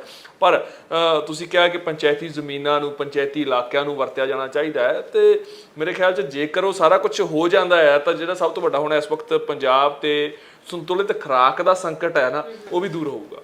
ਬਿਲਕੁਲ ਬਿਲਕੁਲ, ਹਾਂਜੀ। ਮਨਦੀਪ, ਤੁਸੀਂ ਖੇਤੀ ਪ੍ਰਧਾਨ ਸੂਬੇ ਦੀ ਗੱਲ ਕੀਤੀ, ਤੁਸੀਂ ਕਿਹਾ ਵੀ ਕਿਸਾਨਾਂ ਦੇ ਮੁੰਡੇ ਕੁੜੀਆਂ ਅੱਜ ਕੱਲ੍ਹ ਪੜ੍ਹ ਲਿਖ ਕੇ ਆਈਟੀ ਕੰਪਨੀਜ਼ ਦੇ ਵੀ ਹੋ ਗਏ, ਬਹੁਤ ਕੁਝ ਹੋ ਗਿਆ ਕਰਨ ਵਾਲਾ। ਪਰ ਮੈਨੂੰ ਨਹੀਂ ਲੱਗਦਾ ਸੀ ਵੀ ਧਾਰਨਾ ਹਜੇ ਤੱਕ ਸਰਕਾਰਾਂ ਨੇ ਬਦਲੀ ਆ। ਕਿਸਾਨੀ ਅੰਦੋਲਨ 'ਚ ਜਿਹੜੀ ਧਾਰਨਾ ਸੀ ਵੀ ਕਿਸਾਨ ਤਾਂ ਗਰੀਬ ਹੁੰਦਾ, ਕਿਸਾਨ ਦੇ ਕੋਲ ਤਾਂ ਮਹਿੰਗੀ ਗੱਡੀ ਨਹੀਂ ਹੁੰਦੀ, ਜਦੋਂ ਪੰਜਾਬ ਵਾਲਿਆਂ ਨੇ ਪੋਰਚ ਖੜਾਈਆਂ ਜਾ ਕੇ ਦਿੱਲੀ ਦੇ ਅੰਦੋਲਨ 'ਚ, ਉਦੋਂ ਲੋਕਾਂ ਦੀ ਕਲਪਨਾ ਦੂਰ ਹੋਈ, ਉਦੋਂ ਲੋਕਾਂ ਦੀ ਧਾਰਨਾ ਦੂਰ ਹੋਈ ਕਿ ਪੰਜਾਬ ਵਾਲੇ ਨੇ ਜਿਹੜੇ ਬਈ ਉਹ ਕਿਸਾਨ ਅੱਗੇ ਬਹੁਤ ਵੱਧ ਗਏ। ਹਾਂ, ਉਹ ਬਹੁਤ ਅੱਗੇ ਵੱਧ ਗਏ ਨੇ ਉਹਨਾਂ ਦੇ। ਠੀਕ ਹੈ, ਮੈਂ ਵੀ ਕਹਿੰਦੀ ਹਾਂ ਕਿ ਪਿੰਡ ਵੀ ਬੜੇ ਅਮੀਰ ਨੇ, ਠੀਕ ਹੈ। ਹੁਣ ਜਿੰਨੇ ਸ਼ਹਿਰਾਂ 'ਚ ਲੋਕ ਬੈਠੇ ਨੇ, ਜਿਨ੍ਹਾਂ ਦੀ ਚੰਡੀਗੜ੍ਹ ਕੋਠੀ ਆ, ਦਿੱਲੀ ਕੋਠੀ ਆ, ਬੰਬੇ ਕੋਠੀ ਤੇ ਕੈਨੇਡਾ 'ਚ ਕੋਠੀਆਂ ਨੇ, ਠੀਕ ਆ, ਉਹਨਾਂ ਨੇ ਇੱਥੇ ਹੀ ਕਮਾ ਰਹੇ ਨੇ। ਉਹ ਮਾਲਵੇ ਦੁਆਬੇ ਵਾਲੇ ਨੇ ਸਾਰੇ, ਉਹਨਾਂ ਦੇ ਪੇਰੈਂਟਸ, ਉਹਨਾਂ ਦੀ 200-200 ਕਿੱਲੇ ਜ਼ਮੀਨ ਇੱਥੇ ਹੀ ਆ ਪੰਜਾਬ 'ਚ। ਪੰਜਾਬ ਦੇ ਪਿੰਡਾਂ ਤੋਂ ਕਮਾ ਕੇ ਸ਼ਹਿਰਾਂ ਦੇ ਵਿੱਚ ਕੋਠੀਆਂ ਬਣਾ ਰਹੇ ਨੇ, ਠੀਕ ਆ। ਵੱਡੇ ਵੱਡੇ ਮੁਲਕਾਂ 'ਚ ਮੱਲਾਂ ਮਾਰ ਰਹੇ ਨੇ। ਉਹਨਾਂ ਨੂੰ ਇਹ ਯਾਦ ਰੱਖਣਾ ਚਾਹੀਦਾ ਹੈ ਕਿ ਸਾਡੇ ਮਾਪਿਆਂ ਨੇ ਸਾਨੂੰ ਪਿੰਡ ਤੋਂ ਹੀ ਬਣਾਇਆ ਹੈ। ਅਸੀਂ ਇਸੇ ਪਿੰਡ ਦੀ ਖੁਰਾਕ ਖਾ ਕੇ ਜਿਹੜੇ ਆ ਅੱਜ ਇੰਨੇ ਕਾਬਿਲ ਹੋਏ ਆ ਕਿ ਅਸੀਂ ਚੰਡੀਗੜ੍ਹ ਦੇ ਵਿੱਚ, ਬੰਬੇ ਦੇ ਵਿੱਚ, ਗੁੜਗਾਉਂ ਦੇ ਵਿੱਚ, ਕੈਨੇਡਾ ਦੇ ਵਿੱਚ ਅਸੀਂ ਅੱਜ ਬੈਠੇ ਆ। ਉਸ ਚੀਜ਼ ਨੂੰ ਜਿਹੜਾ ਵਾ ਭੁੱਲਣਾ ਨਹੀਂ ਚਾਹੀਦਾ। ਤੇ ਜਿਹੜੇ ਸਮਝੋ ਕਿ ਚੰਡੀਗੜ੍ਹ ਬੈਠੇ ਵੀ ਆ ਜਾਂ ਕਿਤੇ ਵੀ ਜਿਹੜੇ ਮਤਲਬ ਕਿ ਡਿਵੈਲਪਡ ਸਿਟੀ ਦੇ ਵਿੱਚ ਬੈਠੇ ਨੇ, ਪਿੱਛੇ ਤੇ ਉਹਨਾਂ ਦੇ 200 ਕਿੱਲੇ ਪਿੰਡ 'ਚ ਹੀ ਹੈ ਨਾ। ਇਹੀ ਤਾਂ ਮੈਂ ਕਹਿ ਰਹੀ ਹਾਂ ਕਿ ਉਹ ਜੜਾ ਉੱਥੇ ਹੀ ਨੇ, ਉੱਥੇ ਕਿਉਂ ਨਹੀਂ ਬਣਾ ਲੈਂਦੇ ਸਾਰਾ ਕੁਝ, ਹੈ ਨਾ। ਉੱਥੇ ਕਿਉਂ ਨਹੀਂ ਬਣਾ ਲੈਂਦੇ? ਤੁਹਾਨੂੰ ਆਫਰ ਕਿੱਥੋਂ ਸੀ? ਤੁਸੀਂ ਟੌਪਰ ਹੋ, ਟੌਪਰ ਨੂੰ ਤਾਂ ਵੈਸੇ ਜਿਹੜੀਆਂ ਵੀ ਅਸੀਂ ਕਹਿ ਦਈਏ ਕਿ ਬ੍ਰਾਂਡਸ ਨੇ ਉਹ ਖਿੱਚਦੇ ਨੇ। ਕਿੱਥੋਂ ਆਫਰ ਸੀ? ਜਾਂ ਵਿਦੇਸ਼ ਜਾਣ ਦੀਆਂ ਅੱਜ ਆਪਾਂ ਗੱਲਾਂ ਕਰਦੇ ਹਾਂ, ਵਿਦੇਸ਼ ਜਾਣ ਦਾ ਆਫਰ ਸੀਗਾ ਤੁਹਾਡੇ ਕੋਲ? ਮੇਰੇ ਕੋਲ ਸਾਰੇ ਤਰ੍ਹਾਂ ਦੇ ਆਫਰ ਸੀ, ਕਿਉਂਕਿ ਮੈਂ ਇੱਕ ਇੰਟੈਲੀਜੈਂਟ ਸਟੂਡੈਂਟ ਸੀ। LPU ਦੀ ਮੈਂ ਸਟੂਡੈਂਟ ਆ। ਮੈਂ ਪ੍ਰਾਊਡ LPU ਦੀ ਸਟੂਡੈਂਟ ਆ, ਬਿਕਾਜ਼ ਮੈਂ LPU ਦਾ ਫਸਟ ਬੈਚ ਦੀ ਸਟੂਡੈਂਟ ਆ। ਜਦੋਂ ਯੂਨੀਵਰਸਿਟੀ ਸ਼ੁਰੂ ਹੋਈ ਸੀ ਉਹਦੇ ਪਹਿਲੇ ਬੈਚ ਦੀ ਸਟੂਡੈਂਟ ਆ ਮੈਂ। ਉਦੋਂ 300-400 ਬੱਚੇ ਪਹਿਲੇ ਬੈਚ ਵਿੱਚ ਜਿਹੜੇ ਹੁੰਦੇ ਸੀ, ਤੇ ਉਹਨਾਂ 'ਚੋਂ ਇੱਕ। ਸੋ LPU ਦੇ ਵਿੱਚ ਹੀ ਹਰ ਸਮੈਸਟਰ ਟੌਪਰ ਨੂੰ ਜਿਹੜਾ ਵਾ ਸਟੂਡੈਂਟ ਐਕਸਚੇਂਜ ਪ੍ਰੋਗਰਾਮ 'ਚ ਭੇਜਿਆ ਜਾਂਦਾ ਸੀ ਕਿ ਤੁਸੀਂ ਅਮਰੀਕਾ ਜਾਓ, ਕੈਨੇਡਾ ਜਾਓ, ਆਸਟ੍ਰੇਲੀਆ ਜਾਓ। ਯੂਨੀਵਰਸਿਟੀ ਤੁਹਾਨੂੰ $2,000 ਦੇ ਕੇ ਜਿਹੜਾ ਵਾ ਤੁਹਾਨੂੰ ਤੁਹਾਡਾ ਜਿਹੜਾ ਖਰਚਾ ਦੇਗੀ ਤੁਹਾਨੂੰ, ਤੁਸੀਂ ਬਸ ਪੜ੍ਹਨਾ ਹੀ ਆ। ਮੈਂ ਉਦੋਂ ਵੀ ਨਹੀਂ ਗਈ, ਠੀਕ ਹੈ। ਮੇਰੇ ਤੋਂ ਜਿਹੜੇ ਸਮਝੋ ਕਿ 5th-6th ਨੰਬਰ ਤੇ ਬੱਚੇ ਆ ਰਹੇ ਸੀ, ਉਹ ਚੱਲ ਗਏ, ਪਰ ਮੈਂ ਉਦੋਂ ਵੀ ਨਹੀਂ ਚੂਜ਼ ਕੀਤਾ ਵਿਦੇਸ਼ ਜਾਣਾ। ਤੇ ਆਪਣੀ ਜੌਬ ਤੋਂ ਬਾਅਦ ਆਪਣੀ ਪੜ੍ਹਾਈ ਕੰਪਲੀਟ ਕਰਨ ਤੋਂ ਬਾਅਦ ਓਬਵੀਅਸਲੀ ਮੈਂ ਕਿਸੇ ਵੀ ਕੰਟਰੀ 'ਚ ਅਪਲਾਈ ਕਰ ਸਕਦੀ ਸੀ, ਅੱਗੋਂ ਪੜ੍ਹ ਸਕਦੀ ਸੀ। ਟੌਪਰ ਸੀ, 10 ਆਊਟ ਆਫ 10 ਸੀ GPA ਵਾਲੀ ਟੌਪਰ ਮੇਰੇ ਜਿਹੜੇ ਲਾਸਟ ਸਮੈਸਟਰ। ਸੋ ਮੇਰੇ ਕੋਲ ਬਹੁਤ ਅੱਛੇ ਕ੍ਰੈਡੈਂਸ਼ੀਅਲ ਸੀ, ਮੇਰੇ ਟੀਚਰ ਵੀ ਬਹੁਤ ਮੈਨੂੰ ਹੈਲਪ ਕਰ ਰਹੇ ਸੀ। ਬਟ ਫਿਰ ਵੀ ਜਿਹੜਾ ਮੈਂ ਪੰਜਾਬ ਨੂੰ ਚੁਣਿਆ, ਐਕਚੁਅਲੀ 'ਚ ਮੈਂ ਪੰਜਾਬ ਨੂੰ ਨਹੀਂ ਚੁਣਿਆ। ਐਕਚੁਅਲ 'ਚ ਮੈਂ ਜਿਹੜਾ ਵਾ ਉਹ ਆਪਣੀ ਲਾਓ ਕਿ ਜਿਹੜੇ ਲੋਕਾਂ ਨੇ ਮੈਨੂੰ ਬਣਾਇਆ ਹੈ, ਮੇਰੇ ਪਿੰਡ ਦੇ ਲੋਕਾਂ ਨੇ, ਮੇਰੀ ਫੈਮਿਲੀ ਨੇ, ਮੈਂ ਉਹਨਾਂ ਨੂੰ ਚੁਣਿਆ। ਜਿਨ੍ਹਾਂ ਨੇ ਸਾਨੂੰ ਬਣਾਇਆ ਉਹਨਾਂ ਨੂੰ ਮੈਂ ਛੱਡ ਨਹੀਂ ਸਕਦੀ। ਤੁਸੀਂ ਜਿਨ੍ਹਾਂ ਨੂੰ ਚੁਣਿਆ, ਤੁਹਾਨੂੰ ਉਹਨਾਂ ਨੇ ਬਣਾਇਆ, ਪਰ ਉਹ ਬਣਾਉਣ ਵਾਲਿਆਂ 'ਚ ਕੁਝ ਕਿਹੋ ਜਿਹੇ ਲੋਕ ਵੀ ਹੁੰਦੇ ਨੇ ਜਿਹੜੇ ਅਸੀਂ ਕਹਿ ਦਈਏ ਕਿ ਵਿਗਾੜਨ ਵਾਲੇ ਹੁੰਦੇ ਨੇ। ਜਦੋਂ ਔਰਤ ਕੁਝ ਕਰਦੀ ਆ ਨਾ, ਤੇ ਚਾਹੇ ਕਿਸੇ ਵੀ ਫੀਲਡ 'ਚ ਕਰਦੀ, ਉਹਦੇ ਲਈ ਕਈ ਤਰ੍ਹਾਂ ਦੀਆਂ ਗੱਲਾਂ ਹੁੰਦੀਆਂ ਨੇ, ਖਾਸ ਤੌਰ ਤੇ ਕਿਰਦਾਰ ਕੁਸ਼ੀ ਜਿਹੜੀਆਂ ਕਿ ਬੋਲਾਂ ਦੇ ਜ਼ਰੀਏ ਬੜੀ ਛੇਤੀ ਕੀਤੀ ਜਾਂਦੀ ਹੈ। ਉਹ ਚੀਜ਼ਾਂ ਕਿਤੇ ਨਾ ਕਿਤੇ ਅੱਜ ਵੀ ਅਸੀਂ ਪੰਜਾਬ ਦੇ, ਚਲੋ ਬਹੁਤੇ ਵਰਗ 'ਚ ਗੱਲ ਨਹੀਂ ਕਰਦੇ, ਪਰ ਕਿਤੇ ਨਾ ਕਿਤੇ ਅੱਜ ਵੀ ਉਹ ਦਿੱਕਤ ਜ਼ਰੂਰ ਹੈ। ਮਨਦੀਪ ਨੂੰ ਕਿਤੇ ਉਹ ਦਿੱਕਤ ਆਈ ਸੀ? ਮੇਰੀ ਜਰਨੀ ਤੇ ਬਹੁਤ ਹੀ ਪਿਆਰੀ ਜੀ ਰਹੀ ਹੈ, ਮੈਨੂੰ ਇਦਾਂ ਮਤਲਬ ਤੁਹਾਨੂੰ ਕਿਸੇ ਨੇ ਇਹ ਨਹੀਂ ਕਿ ਮੈਨੂੰ ਕੋਈ ਇੰਨੀ ਖਾਸ ਦਿੱਕਤ ਨਹੀਂ ਆਈ, ਖਾਸ ਕਰਕੇ ਜੇ ਮੈਂ ਆਪਣੀ ਆਡੀਅנס ਵੱਲ ਦੇਖਾਂ ਤੇ ਜਿਨ੍ਹਾਂ ਨੇ ਦਿੱਕਤ ਕੀਤੀ ਵੀ ਆ ਉਹ ਮੈਂ ਇਗਨੋਰ ਕਰ ਦਿੰਦੀ, ਮੈਨੂੰ ਬਹੁਤ ਅੱਛਾ ਇਗਨੋਰ ਕਰਨਾ ਆਉਂਦਾ। ਸੋ ਮੈਂ ਮਤਲਬ ਵਕਤ ਨਾਲ ਮੈਚੁਰ ਹੋ ਗਈ। ਜੇ ਦੇਖੋ ਤੁਹਾਡੇ ਕੋਲ ਤੁਹਾਨੂੰ ਕੋਈ ਦੁਖੀ ਕਰਨ ਵਾਲਾ ਨਹੀਂ ਆਏਗਾ ਤੇ ਤੁਹਾਡਾ ਮਨ ਜਿਹੜਾ ਸਟਰੋਂਗ ਨਹੀਂ ਹੋਏਗਾ। ਜਦੋਂ ਮੈਂ ਮੈਂਟਲੀ ਬਹੁਤ ਜ਼ਿਆਦਾ ਸਮਝੋ ਕਿ ਸਟ੍ਰੈਸ 'ਚ ਆ, ਪਰੇਸ਼ਾਨ ਆ, ਉਦੋਂ ਮੈਂ ਇਹੀ ਸੋਚਦੀ ਕਿ ਅੱਜ ਚੰਗਾ ਜਿਮ ਲੱਗ ਰਿਹਾ, ਰਾਈਟ। ਸੋ ਜਿੰਨਾ ਤੁਸੀਂ ਔਖੇ ਹੋ ਕੇ ਜਿਮ ਲਾਓਗੇ, ਤੁਹਾਡੀਆਂ ਮਸਲਸ ਦੁਖਣਗੀਆਂ ਹਨਾ, ਤੁਹਾਡੀ ਖੱਲੀਆਂ ਪੈ ਜਾਣਗੀਆਂ, ਤੇ ਓਨਾ ਹੀ ਤੁਹਾਡਾ ਸਰੀਰ ਜਿਹੜਾ ਸਟਰੋਂਗ ਬਣ ਜਾਂਦਾ। ਉਸੇ ਤਰ੍ਹਾਂ ਜਦੋਂ ਮਨ ਤੇ ਟੈਨਸ਼ਨ ਹੋਵੇ, ਤੁਸੀਂ ਡਿਸਟਰਬ ਹੋ ਜਾਓ, ਠੀਕ ਆ, ਉਦੋਂ ਤੁਸੀਂ ਇਹ ਸੋਚ ਲਿਆ ਕਰੋ ਕਿ ਅੱਜ ਚੰਗੀ ਮਨ ਦੀ ਐਕਸਰਸਾਈਜ਼ ਹੋ ਰਹੀ ਹੈ ਕਿ ਅੱਜ ਪਰ ਨਹੀਂ, ਇਹ ਮਨਦੀਪ ਠੀਕ ਆ, ਤੁਸੀਂ ਆਪਣਾ ਅਸੀਂ ਕਹਿ ਦਈਏ ਕਿ ਤੁਸੀਂ ਇੱਕ ਅੰਦਾਜ਼ ਬਣਾ ਲਿਆ, ਨਜ਼ਰ ਅੰਦਾਜ਼ ਕਰਨ ਦਾ ਇੱਕ ਅੰਦਾਜ਼ ਬਣਾ ਲਿਆ। ਪਰ ਬਹੁਤੀਆਂ ਕੁੜੀਆਂ ਖਾਸ ਤੌਰ ਤੇ, ਜਿਹਦੋਂ ਬਾਅਦ ਅਸੀਂ ਕੁੜੀਆਂ ਦੇ ਹੱਕ ਦੀ ਗੱਲ ਕਰਦੇ ਹਾਂ ਤਾਂ ਉਹਨੂੰ ਕਿਤੇ ਨਾ ਕਿਤੇ ਫੈਮਿਨਿਜ਼ਮ ਕਹਿ ਕੇ ਦੁਰਕਾਰਨ ਦੀ ਕੋਸ਼ਿਸ਼ ਵੀ ਕੀਤੀ ਜਾਂਦੀ ਹੈ। ਬਹੁਤੀਆਂ ਕੁੜੀਆਂ ਘਰੇ ਬਹਿ ਜਾਂਦੀਆਂ ਨੇ, ਬਹੁਤੀਆਂ ਕੁੜੀਆਂ ਦੇ ਮਾਪੇ ਉਹਨਾਂ ਨੂੰ ਵਿਆਹ ਕਰਦੇ ਨੇ, ਜਾਂ ਬਹੁਤੀਆਂ ਕੁੜੀਆਂ ਦੀ ਇੱਕ ਲਿਮਟ ਤੈਅ ਕੀਤੀ ਜਾਂਦੀ ਹੈ, ਉਹ ਸ਼ਾਇਦ ਪੜ੍ਹ ਲਿਖ ਕੇ ਵੀ ਬਾਅਦ ਚੋਂ ਉਸ ਪੜ੍ਹਾਈ ਦਾ ਸਹੀ ਤਰੀਕੇ ਨਾਲ ਪ੍ਰਯੋਗ ਨਹੀਂ ਕਰ ਪਾਉਂਦੀਆਂ। ਹਾਂਜੀ, ਕਿਉਂਕਿ ਅਸੀਂ ਆਜ਼ਾਦ ਨਹੀਂ ਹੈ ਨਾ, ਮੈਂ ਤੇ ਕਹਿ ਰਹੀ ਹਾਂ ਅਸੀਂ ਅਜੇ ਆਜ਼ਾਦ ਨਹੀਂ ਹਾਂ। 75ਵਾਂ ਜਦ ਜਿਹੜਾ ਬਣਾ ਕੇ ਹਟੇ ਆ। ਹਾਂ ਨਹੀਂ, ਅਜੇ ਆਜ਼ਾਦ ਨਹੀਂ ਅਸੀਂ, ਕਿਉਂਕਿ ਬਹੁਤ ਜ਼ਿਆਦਾ ਇਦਾਂ ਲੱਗਦਾ ਹੈ ਮੈਨੂੰ ਵੇਖ ਕੇ ਵੀ, ਤੁਹਾਨੂੰ ਲੱਗਦਾ ਹੈ ਹੋਰ ਕਈ ਸ਼ਖਸੀਅਤਾਂ ਤੁਹਾਨੂੰ ਦੇਖ ਕੇ ਲੱਗਦਾ ਕਿ ਹਾਂ ਬਈ ਬੜਾ ਵਧੀਆ ਚੱਲ ਰਿਹਾ, ਬੈਲੈਂਸ ਨਹੀਂ ਬਣ ਰਿਹਾ ਨਾ। ਹਾਂ, ਬਟ ਨਹੀਂ, ਮੈਂ ਇਹ ਮੰਨਦੀ ਕਿ ਲੋਕ ਕਹਿੰਦੇ ਨੇ ਕਿ ਵੂਮਨ ਤੇ ਮੈਨ ਨੂੰ ਕੰਪੇਅਰ ਨਾ ਕਰੋ, ਇਹਨਾਂ ਨੂੰ ਇੱਕ ਮੰਨੋ, ਠੀਕ ਆ, ਪਰ ਬਹੁਤ ਔਖਾ ਵਾ ਤੁਹਾਡੀਆਂ ਸਕਸੈਸ ਦੀਆਂ ਪੌੜੀਆਂ ਚੜ੍ਹਨਾ, ਠੀਕ ਆ। ਹਰ ਤਰ੍ਹਾਂ ਵੂਮਨ ਜਿਹੜੀ ਆ ਉਹਨੂੰ ਫਾਈਨੈਂਸ਼ਲੀ ਕੋਈ ਸਪੋਰਟ ਕਰਨ ਨੂੰ ਰੈਡੀ ਨਹੀਂ, ਠੀਕ ਆ। ਜੇ ਉਹ ਘਰੋਂ ਗਰੀਬ ਆ ਜਾਂ ਉਹਨੂੰ ਲੱਗਦਾ ਕਿ ਮੇਰੇ ਪੇਰੈਂਟਸ ਕੋਲ ਉਹਨੇ ਪੈਸੇ ਨਹੀਂ, ਤੇ ਅੱਗੋਂ ਵੀ ਕੋਈ ਉਹਦੇ ਤੇ ਵਿਸ਼ਵਾਸ ਨਹੀਂ ਕਰਦਾ। ਤੁਸੀਂ ਇਹ ਗੱਲ ਕਹਿ ਰਹੇ ਹੋ, ਤੁਹਾਡਾ ਮਨਦੀਪ ਦਾ ਬਹੁਤ ਵਧੀਆ ਪ੍ਰੋਜੈਕਟ ਆ, ਬਹੁਤ ਸਾਰੀਆਂ ਕੁੜੀਆਂ ਨੇ ਜਿਨ੍ਹਾਂ ਕੋਲ ਇੱਕ ਸੋਚ ਹੈ, ਤੁਸੀਂ ਕਹਿੰਦੇ ਹੋ ਫਾਈਨੈਂਸ਼ੀਅਲੀ ਸਪੋਰਟ ਨਹੀਂ ਹੁੰਦੀ। ਕਾਰਨ ਕੀ ਹੈ? ਕਿ ਹਜੇ ਵੀ ਲੋਕਾਂ ਦੀ ਸੋਚ ਹੈ ਵੀ ਔਰਤ ਗੱਡੀ ਨਹੀਂ ਵਧੀਆ ਚਲਾ ਸਕਦੀ, ਔਰਤ ਸਕੂਟਰੀ ਨਹੀਂ ਵਧੀਆ ਚਲਾ ਸਕਦੀ, ਤਾਂ ਔਰਤ ਜਿਹੜਾ ਕਿ ਕੋਈ ਕੰਪਨੀ ਵੀ ਨਹੀਂ ਚਲਾ ਸਕਦੀ। ਵਿਸ਼ਵਾਸ ਨਹੀਂ ਨਾ, ਕਾਰਨ ਸਿਰਫ ਇੱਕ ਵਰਡ ਹੈ ਕਿ ਵਿਸ਼ਵਾਸ ਨਹੀਂ ਆ ਅਜੇ ਔਰਤ ਤੇ ਲੋਕਾਂ ਨੂੰ ਕਿ ਇਹ ਵੀ ਉਦਾਂ ਹੀ ਕਰ ਸਕਦੀ ਜਿਵੇਂ ਇੱਕ ਮੁੰਡਾ ਕਰ ਸਕਦਾ। ਪਰ ਮਨਦੀਪ, ਮੈਂ ਇੱਕ ਸਵਾਲ ਨਾਲ ਉੱਠਦਾ, ਪਰ ਇਹਦੇ ਨਾਲ ਤੁਸੀਂ ਦੇਖੋ ਮਾਈ ਭਾਗੋ ਦੀਆਂ ਉਦਾਹਰਨਾਂ ਅਸੀਂ ਦਿੰਦੇ ਹਾਂ, ਮਾਤਾ ਸਾਹਿਬ ਕੌਰ ਦੀਆਂ ਉਦਾਹਰਨ ਦਿੰਦੇ ਹਾਂ, ਲక్ష్ਮੀ ਬਾਈ ਦੀਆਂ ਉਦਾਹਰਨ ਦਿੰਦੇ ਹਾਂ। ਬੇਸ਼ੱਕ ਅਸੀਂ ਕਹਿ ਦਈਏ ਕਿ ਜਿਸ ਤਰੀਕੇ ਨਾਲ ਜੰਗ ਲੜੀ, ਹੋਰ ਬਹੁਤ ਸਾਰਿਆਂ ਨੇ ਜੇ ਨਾਮ ਨੇ ਜਿਨ੍ਹਾਂ ਦੀ ਉਦਾਹਰਨਾਂ ਦਿੰਦੇ ਆ, ਫਿਰ ਵੀ ਵਿਸ਼ਵਾਸ ਉਹਨਾਂ ਨੇ ਆਪਣੀ ਉਦਾਹਰਨਾਂ ਬਣਾਈਆਂ ਨਾ। ਇਹੀ ਤੇ ਅਸੀਂ ਕਹਿ ਰਹੇ ਹਾਂ, ਇਹੀ ਤੇ ਅਸੀਂ ਔਰਤਾਂ ਨੂੰ ਮੈਸੇਜ ਦੇਣਾ ਚਾਹੁੰਦੇ ਹਾਂ ਕਿ ਆਪਣੀਆਂ ਉਦਾਹਰਨਾਂ ਬਣਾਓ, ਤੁਹਾਨੂੰ ਬਣਾਉਣੀਆਂ ਪੈਣਗੀਆਂ। ਉੱਠਣਾ ਇਹ ਨਹੀਂ ਮੈਂ ਕਹਿੰਦੀ ਕਿ ਔਰਤ ਕਰਨਾ ਚਾਹੁੰਦੀ ਕਿ ਲੋਕ ਕਰਨ ਨਹੀਂ ਦੇ ਰਹੇ, ਮੈਂ ਇਹ ਵੀ ਕਹਿੰਦੀ ਹਾਂ ਕਿ ਬਹੁਤ ਸਾਰੀਆਂ ਔਰਤਾਂ ਨਹੀਂ ਕਰਨਾ ਚਾਹੁੰਦੀਆਂ, ਠੀਕ ਹੈ ਨਾ, ਪੜ੍ਹ ਲਿਖ ਕੇ ਵੀ ਉਹ ਨਹੀਂ ਚਾਹੁੰਦੀਆਂ, ਉਹਨਾਂ ਨੂੰ ਲੱਗਦਾ ਕਿ ਬਹੁਤ ਅੱਛੇ ਘਰ ਵਿਆਹ ਹੋ ਗਿਆ ਤੇ ਚਲੋ ਠੀਕ ਹੈ। ਪਰ ਇਹ ਮੇਰਾ ਮੈਸੇਜ ਆ ਕਿ ਜਿੰਨੇ ਮਰਜ਼ੀ ਤੁਹਾਡੇ ਅੱਛੇ ਘਰ ਵਿਆਹ ਹੋ ਜੇ, ਕੁਛ ਵੀ ਆ, ਠੀਕ ਆ, ਪਰ ਇਹ ਕਿ ਦੇਖੋ ਤੁਸੀਂ ਆਪਣੀ ਰੂਟੀਨ ਰੱਖੋਗੇ, ਤੁਹਾਡੇ ਬੱਚੇ ਵੀ ਆਪਣੀ ਰੂਟੀਨ ਰੱਖਣਗੇ। ਤੁਸੀਂ ਬਿਹਤਰ ਇੰਗਲਿਸ਼ ਬੋਲੋਗੇ, ਬਿਹਤਰ ਪੰਜਾਬੀ ਬੋਲੋਗੇ, ਤੁਹਾਡੇ ਬੱਚੇ ਵੀ ਬਿਹਤਰ ਬੋਲਣਗੇ। ਤੁਸੀਂ ਆਪਣੇ ਆਪ ਨੂੰ ਅਪ ਟੂ ਡੇਟ ਰੱਖੋਗੇ, ਤੁਸੀਂ ਸਿੰਪਲ ਰਹੋਗੇ, ਤੁਹਾਡੇ ਬੱਚੇ ਵੀ ਸਿੰਪਲ ਰਹਿਣਗੇ। ਕਹਿ ਦਈਏ ਵੀ ਔਰਤ ਕਿਤੇ ਨਾ ਕਿਤੇ ਔਰਤ ਦੇ ਪਿਛੜੇਪਨ ਦਾ ਕਾਰਨ ਬਣਦੀ ਆ। ਹਾਂ, ਨਹੀਂ, ਕੋਈ ਔਰਤਾਂ ਮਤਲਬ ਕਿ ਐਗਜ਼ਾਮਪਲਾਂ ਸੈੱਟ ਕਰਨ ਦੀ ਬੜੀ ਲੋੜ ਆ ਹੁਣ। ਪਰ ਨਹੀਂ, ਅਸੀਂ ਇਤਿਹਾਸ ਤੋਂ ਸਿੱਖਦੇ ਕਿਉਂ ਨਹੀਂ ਪਏ ਫਿਰ? ਹਾਂ ਸਿੱਖਦੇ ਹੋ, ਦੇਖੋ ਘਰੋਂ ਹੀ ਸੰਸਕਾਰ ਆਣੇ ਆ। ਇੱਕ ਤੇ ਪੇਰੈਂਟਸ ਨੂੰ ਵੀ ਥੋੜਾ ਸਾਥ ਦੇਣ ਦੀ ਲੋੜ ਆ, ਠੀਕ ਹੈ ਨਾ। ਹੁਣ ਤੇ ਇੱਕ ਔਰਤ ਨੂੰ ਜਿਹੜੇ ਵਾ, ਉਹ ਔਰਤ ਨੂੰ ਲੱਗਦਾ ਕਿ ਸਹਾਰੇ ਲੈ ਕੇ ਮੈਂ ਅੱਗੇ ਵਧ ਸਕਦੀ ਹਾਂ, ਤੇ ਤੁਸੀਂ ਕਿੰਨੀਆਂ ਐਗਜ਼ਾਮਪਲਾਂ ਜਾਣਦੇ ਹੋ ਜਿਹੜੇ ਨਹੀਂ ਲਏ ਸਹਾਰੇ, ਬੇਸਹਾਰਾ, ਅਬਲਾ, ਲਾਚਾਰ, ਉਹ ਸ਼ਬਦ ਨਾਲ ਜੁੜੇ ਨੇ। ਹਾਂ, ਸੋ ਇਹ ਕਿ ਸਹਾਰੇ ਨਾ ਲੱਭੋ, ਥੋੜਾ ਕੰਮ ਕਰ ਲਓ। ਮੈਂ ਇਹ ਕਹਿ ਰਹੀ ਹਾਂ, ਮੈਂ ਵੀ ਤੇ 2 ਤੋਂ 10 ਸਾਲਾਂ ਚ 120 ਬਣਾਏ ਨਾ, ਤੇ ਤੁਸੀਂ ਵੀ 10 ਸਾਲ ਲਗਾ ਲਓ। ਪਰ ਔਰਤ ਜਾਂ ਕੋਈ ਵੀ ਮਰਦ ਜਾਂ ਕਿਸੇ ਦੀ ਗੱਲ ਲਾ ਲਓ, ਉਹਨਾਂ ਨੂੰ ਲੱਗਦਾ ਕਿ ਨਹੀਂ 2 ਸਾਲਾਂ ਚ ਹੀ ਹੋ ਜੇ, ਕਿ ਮੈਂ ਫਟਾਫਟ ਵੱਡੇ ਸਿਟੀ ਚ ਚਲ ਜਾ, ਦੂਜੇ ਕੰਟਰੀ ਚ ਚਲ ਜਾ, ਤੇ ਬਸ 2 ਸਾਲ ਚ ਮੇਰੇ ਕੋਲ ਘਰ ਆ ਜੇ, 2 ਸਾਲ ਚ ਮੇਰੇ ਕੋਲ ਕਾਰ ਆ ਜੇ, ਮੇਰੇ ਕੋਲ ਆ ਜੇ। ਜਿਹੜੀ ਕਾਲੀ ਹੈ ਨਾ, ਕਾਲੀ, ਉਹ ਕੁਛ ਨਹੀਂ ਕਰਨ ਦੇ ਰਹੀ। ਸੋ ਪੰਜਾਬ ਜਿਹੜਾ ਉਹ ਪੇਸ਼ੈਂਸ ਮੰਗਦਾ। ਅੱਛਾ, ਮਨਦੀਪ ਕੋਲ ਕੁੜੀਆਂ ਕਿੰਨੀਆਂ ਕੰਮ ਕਰਦੀਆਂ ਨੇ? ਕੁੜੀਆਂ ਮੇਰੇ ਕੋਲ ਹੋਣਗੀਆਂ ਅਰਾਊਂਡ 40 ਦੇ ਕਰੀਬ ਹੋਣਗੀਆਂ, 30 to 40। ਠੀਕ ਹੈ। ਇਹ ਤੁਸੀਂ ਆਪ ਲੈ ਕੇ ਆਉਂਦੇ ਹੋ, ਘਰਦਿਆਂ ਨੂੰ ਵਿਸ਼ਵਾਸ ਦਵਾ ਕੇ ਲਿਆਉਂਦੇ ਹੋ, ਜਾਂ ਆਪਣੇ ਆਪ ਆਉਂਦੀਆਂ ਨੇ? ਆਪੇ ਆਉਂਦੀਆਂ ਨੇ। ਮੇਰੇ ਤੇ ਕਈ ਲੋਕ ਕਹਿੰਦੇ ਕਿ ਮਨਦੀਪ ਇੰਨਾ ਸਕਸੈਸਫੁਲੀ ਕਿੱਦਾਂ ਕੰਮ ਕਰ ਪਾਉਂਦੀ। ਉਹਨਾਂ ਨੂੰ ਇੱਕ ਹੋਰ ਸੀਕ੍ਰੇਟ ਵੀ ਦੱਸਣਾ ਚਾਹਨੀ ਆ ਕਿ ਮੋਸਟਲੀ ਜਿਹੜੇ ਲੋਕ ਮੈਨੂੰ ਫੋਲੋ ਕਰਦੇ ਉਹੀ ਮੇਰੇ ਨਾਲ ਜੌਬ ਕਰ ਰਹੇ। ਹਾਂ, ਸੋ ਬਹੁਤ ਲੋਕ ਪ੍ਰਭਾਵਿਤ ਨੇ ਸਾਡੀ ਸਟੋਰੀ ਤੋਂ, ਪੜ੍ਹਦੇ ਨੇ ਮੇਰੇ ਬਾਰੇ ਐਂਡ ਉਹ ਖੁਸ਼ ਨੇ ਕਿ ਹਾਂ ਕਿ ਮਨਦੀਪ ਮੈਮ ਦੇ ਨਾਲ ਚੰਗਾ ਲੱਗਦਾ ਜੋ ਤੁਹਾਨੂੰ ਪੜਿਆ ਜਾਂਦਾ ਆ। ਹਾਂ, ਮੈਨੂੰ ਅੱਛਾ ਲੱਗਦਾ ਕਿ ਮੈਨੂੰ ਤੁਸੀਂ ਮੰਨ ਨਹੀਂ ਸਕਦੇ ਕਿ ਇੰਨੇ ਵੱਡੇ ਵੱਡੇ ਲੇਖ ਜਿਹੜੇ ਮੇਰੇ ਮੈਸੇजेस 'ਚ ਆਉਂਦੇ ਮੈਨੂੰ ਫੇਸਬੁੱਕ ਦੇ ਵਿੱਚ, ਕਿ ਜਦੋਂ ਮੈਂ ਉਹਨਾਂ ਨੂੰ ਇੱਕ ਲਾਈਨ ਦਾ ਜਵਾਬ ਦਿੰਦੀ ਮੈਨੂੰ ਖੁਦ ਬੜੀ ਸ਼ਰਮ ਆਉਂਦੀ, ਪਰ ਇੰਨਿਆਂ ਨੂੰ ਮੈਂ ਜਵਾਬ ਨਹੀਂ ਦੇ ਸਕਦੀ। ਪਰ ਲੋਕ ਬਹੁਤ ਹੀ ਡੂੰਘਾਈ ਨਾਲ ਪੜ੍ਹਦੇ ਤੇ ਬਹੁਤ ਹੀ ਡੂੰਘਾਈ ਨਾਲ ਲਿਖ ਕੇ ਵੀ ਸੋਸ਼ਲ ਮੀਡੀਆ ਦਾ ਜ਼ਮਾਨਾ ਆ। ਮੇਰੇ ਖਿਆਲ ਤੁਹਾਡੇ 9 ਲੱਖ ਫਾਲੋਅਰ ਨੇ।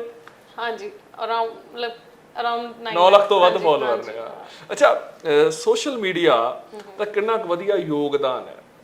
ਵਧੀਆ ਸੀ, ਮੈਨੂੰ ਤਾਂ ਲੱਗਦਾ 5% ਵਧੀਆ ਯੋਗਦਾਨ, ਬਾਕੀ ਤੇ ਡਿਸਟਰੈਕਸ਼ਨ ਹੀ ਆ। 95% ਮੰਨ ਲਓ ਤੁਸੀਂ ਕਹਿੰਦੇ ਹੋ ਮਾੜਾ ਹੋ ਜਾਂਦਾ ਹੈ। ਹਾਂ, ਨਹੀਂ ਡਿਸਟਰੈਕਸ਼ਨ ਬਹੁਤ ਜ਼ਿਆਦਾ ਵਾ। ਇਹ ਆਪਦੀ ਸੋਚ ਤੇ ਡਿਪੈਂਡ ਨਹੀਂ ਕਰਦਾ। ਹਾਂ, ਨਹੀਂ ਇਹ ਕਿਉਂਕਿ ਹੁਣ ਦੇਖੋ ਉਹਨਾਂ ਦਾ ਵੀ ਬਿਜ਼ਨਸ ਆ, ਫੇਸਬੁੱਕ ਦਾ ਵੀ, YouTube ਦਾ ਵੀ। ਉਹਨਾਂ ਨੇ ਕਲਰ ਕੰਬੀਨੇਸ਼ਨ, ਉਹਨਾਂ ਨੇ ਐਲਗੋਰਿਦਮਸ ਹੀ ਉਦਾਂ ਦੇ ਲਾਏ ਆ ਕਿ ਆਮ ਭੋਲੇ ਲੋਕਾਂ ਨੂੰ ਪਤਾ ਹੀ ਨਹੀਂ ਲੱਗ ਰਿਹਾ ਕਿ ਅਸੀਂ ਉਹਦੇ ਵਿੱਚ 1 ਘੰਟਾ ਕਦੋਂ ਬਿਤਾਤਾ, ਰਾਈਟ? ਸੋ ਇਸ ਕਰਕੇ ਉਹ ਉਹਨਾਂ ਦੀ ਟੈਕਨੋਲੋਜੀ ਆ, ਉਹਨਾਂ ਦਾ ਤਰੀਕਾ ਲੋਕਾਂ ਦੇ ਮਨਾਂ ਨਾਲ ਖੇਡਣ ਦਾ। ਸੋ ਵੀ ਸ਼ੁੱਡ ਵਰਕ ਔਨ ਅਵੋਇਡਿੰਗ। ਦੇਖੋ ਜਦੋਂ ਅਸੀਂ ਬੁੱਕਸ ਪੜ੍ਹਦੇ ਆ, ਅਖਬਾਰਾਂ ਪੜ੍ਹਦੇ ਆ, ਕਿਸੇ ਨੂੰ ਮਿਲਦੇ ਆ, ਕਿੰਨਾ ਅੱਛਾ ਲੱਗਦਾ, ਠੀਕ ਹੈ? ਸੋ ਇਹੀ ਹੈ ਕਿ ਸਾਨੂੰ ਮੋਬਾਈਲ ਦੀ ਜਗ੍ਹਾ ਤੇ ਕਦੀ ਕਦੀ ਟਾਈਮ ਦੇ ਦੇਣਾ ਚਾਹੀਦਾ ਕਿਸੇ ਨੂੰ ਕਿ ਤੁਹਾਨੂੰ 4 ਵਜੇ ਮਿਲਾਂਗਾ, ਤੁਹਾਨੂੰ 5 ਵਜੇ ਮਿਲਾਂਗਾ, ਆਪਾਂ 7:30 ਮਿਲਾਂਗੇ। ਇਸ ਤਰ੍ਹਾਂ ਕਿ ਤੁਸੀਂ ਜਿਹੜਾ ਮੋਬਾਈਲ ਤੇ ਟਾਈਮ ਲਾਣਾ ਉਹ ਕਿਸੇ ਨਾਲ ਸਿੱਧੀ ਗੱਲ ਕਰਕੇ। ਲੋਕਾਂ ਨੇ ਕਰੋਨਾ ਟਾਈਮ ਲਾਇਆ। ਕਰੋਨਾ ਟਾਈਮ ਲੋਕਾਂ ਨੇ ਮੋਬਾਈਲ ਵੀ ਪਾਸੇ ਰੱਖੇ ਆ, ਉਦੋਂ ਘਰਾਂ 'ਚ ਮਿਲੇ ਵੀ ਇੱਕ ਦੂਜੇ ਨੂੰ ਬਹੁਤ ਨੇੜਿਓਂ। ਬਹੁਤ ਸਾਰੀਆਂ ਲੋਕਾਂ ਨੇ ਸਟੋਰੀਆਂ ਸਾਂਝੀਆਂ ਕੀਤੀਆਂ ਵੀ ਮੈਂ ਆਪਦੇ ਬਜ਼ੁਰਗਾਂ ਨਾਲ ਬੈਠਾ, ਮੇਰੇ ਤੋਂ ਆਹ ਮੈਨੂੰ ਪਤਾ ਲੱਗਿਆ ਵੀ। ਲੋਕ ਕੰਮਾਂ ਕਾਰਾਂ ਨੂੰ ਭੁੱਲ ਗਏ। ਲੋਕ ਜਿਹੜੇ ਕਹਿੰਦੇ ਨੇ ਸਾਨੂੰ ਸਿਰ ਖੁਰਕਣ ਦੀ ਵੇਲ ਨਹੀਂ, ਸਾਰੀ ਵੇਲ ਸੀ ਉਹਨਾਂ ਨਾਲ। ਸਾਰੀ ਵੇਲ ਸੀ ਉਹਨਾਂ ਕੋਲ। ਦੇਖੋ ਉਹ ਵੀ ਟਾਈਮ ਬਹੁਤ ਜ਼ਰੂਰੀ ਸੀ, ਉਹਦੇ ਨਾਲ ਕਈ ਚੀਜ਼ਾਂ ਠੀਕ ਹੋਈਆਂ ਹੋਣੀਆਂ ਤੇ ਕਈ ਖਰਾਬ ਵੀ। ਵੈਸੇ ਬਹੁਤੀਆਂ ਠੀਕ ਹੀ ਹੋਈਆਂ ਹੋਣੀਆਂ ਕਿ ਲੋਕਾਂ ਨੇ ਇਹਨੂੰ ਆਪਣੇ ਵੀ ਭੈਣ ਭਰਾਵਾਂ ਨੂੰ, ਘਰ ਵਾਲਿਆਂ ਨੂੰ, ਆਪਣੇ ਬੱਚਿਆਂ ਨੂੰ ਥੋੜਾ ਹੋਰ ਜਾਣ ਸਕੇ ਹੋਣੇ ਆ। ਕਰੋਨਾ ਤੋਂ ਬਾਅਦ ਤੁਹਾਨੂੰ ਅਸੀਂ ਇੱਕ ਚੀਜ਼ ਨੋਟ ਕੀਤੀ, ਇੱਕ ਬਿਜ਼ਨਸ ਦਾ ਸਵਾਲ ਹੈ ਲੋਕਾਂ ਦਾ ਕਿ ਸਾਡੇ ਲੋਕ ਆਪਦੇ ਬਿਜ਼ਨਸ ਵੱਲ ਜ਼ਿਆਦਾ ਵਧੇ, ਖਾਸ ਤੌਰ ਤੇ ਰੇਹੜੀ ਕਲਚਰ ਵਾਲਾ। ਯਾਨੀ ਕਿ ਅਸੀਂ ਕਮਾਈ ਕਰਨੀ ਆ, ਮਿਹਨਤ ਕਰਨੀ ਆ, ਪਰ ਥੋੜਾ ਖਰਚਾ ਕਰਕੇ। ਚੰਡੀਗੜ੍ਹ ਮੋਹਾਲੀ ਦਾ ਬਹੁਤ ਹੈ, ਸਰਦਾਰਾਂ ਦੇ ਨਾਮ ਤੋਂ ਲਿਖਿਆ ਹੋਇਆ, ਸਰਦਾਰ ਜੀ ਦਾ ਫਲਾਨੀ ਚਾਰਟ, ਸਰਦਾਰ ਜੀ ਦਾ ਫਲਾਨਾ, ਇਹ ਬਹੁਤ ਹੈ।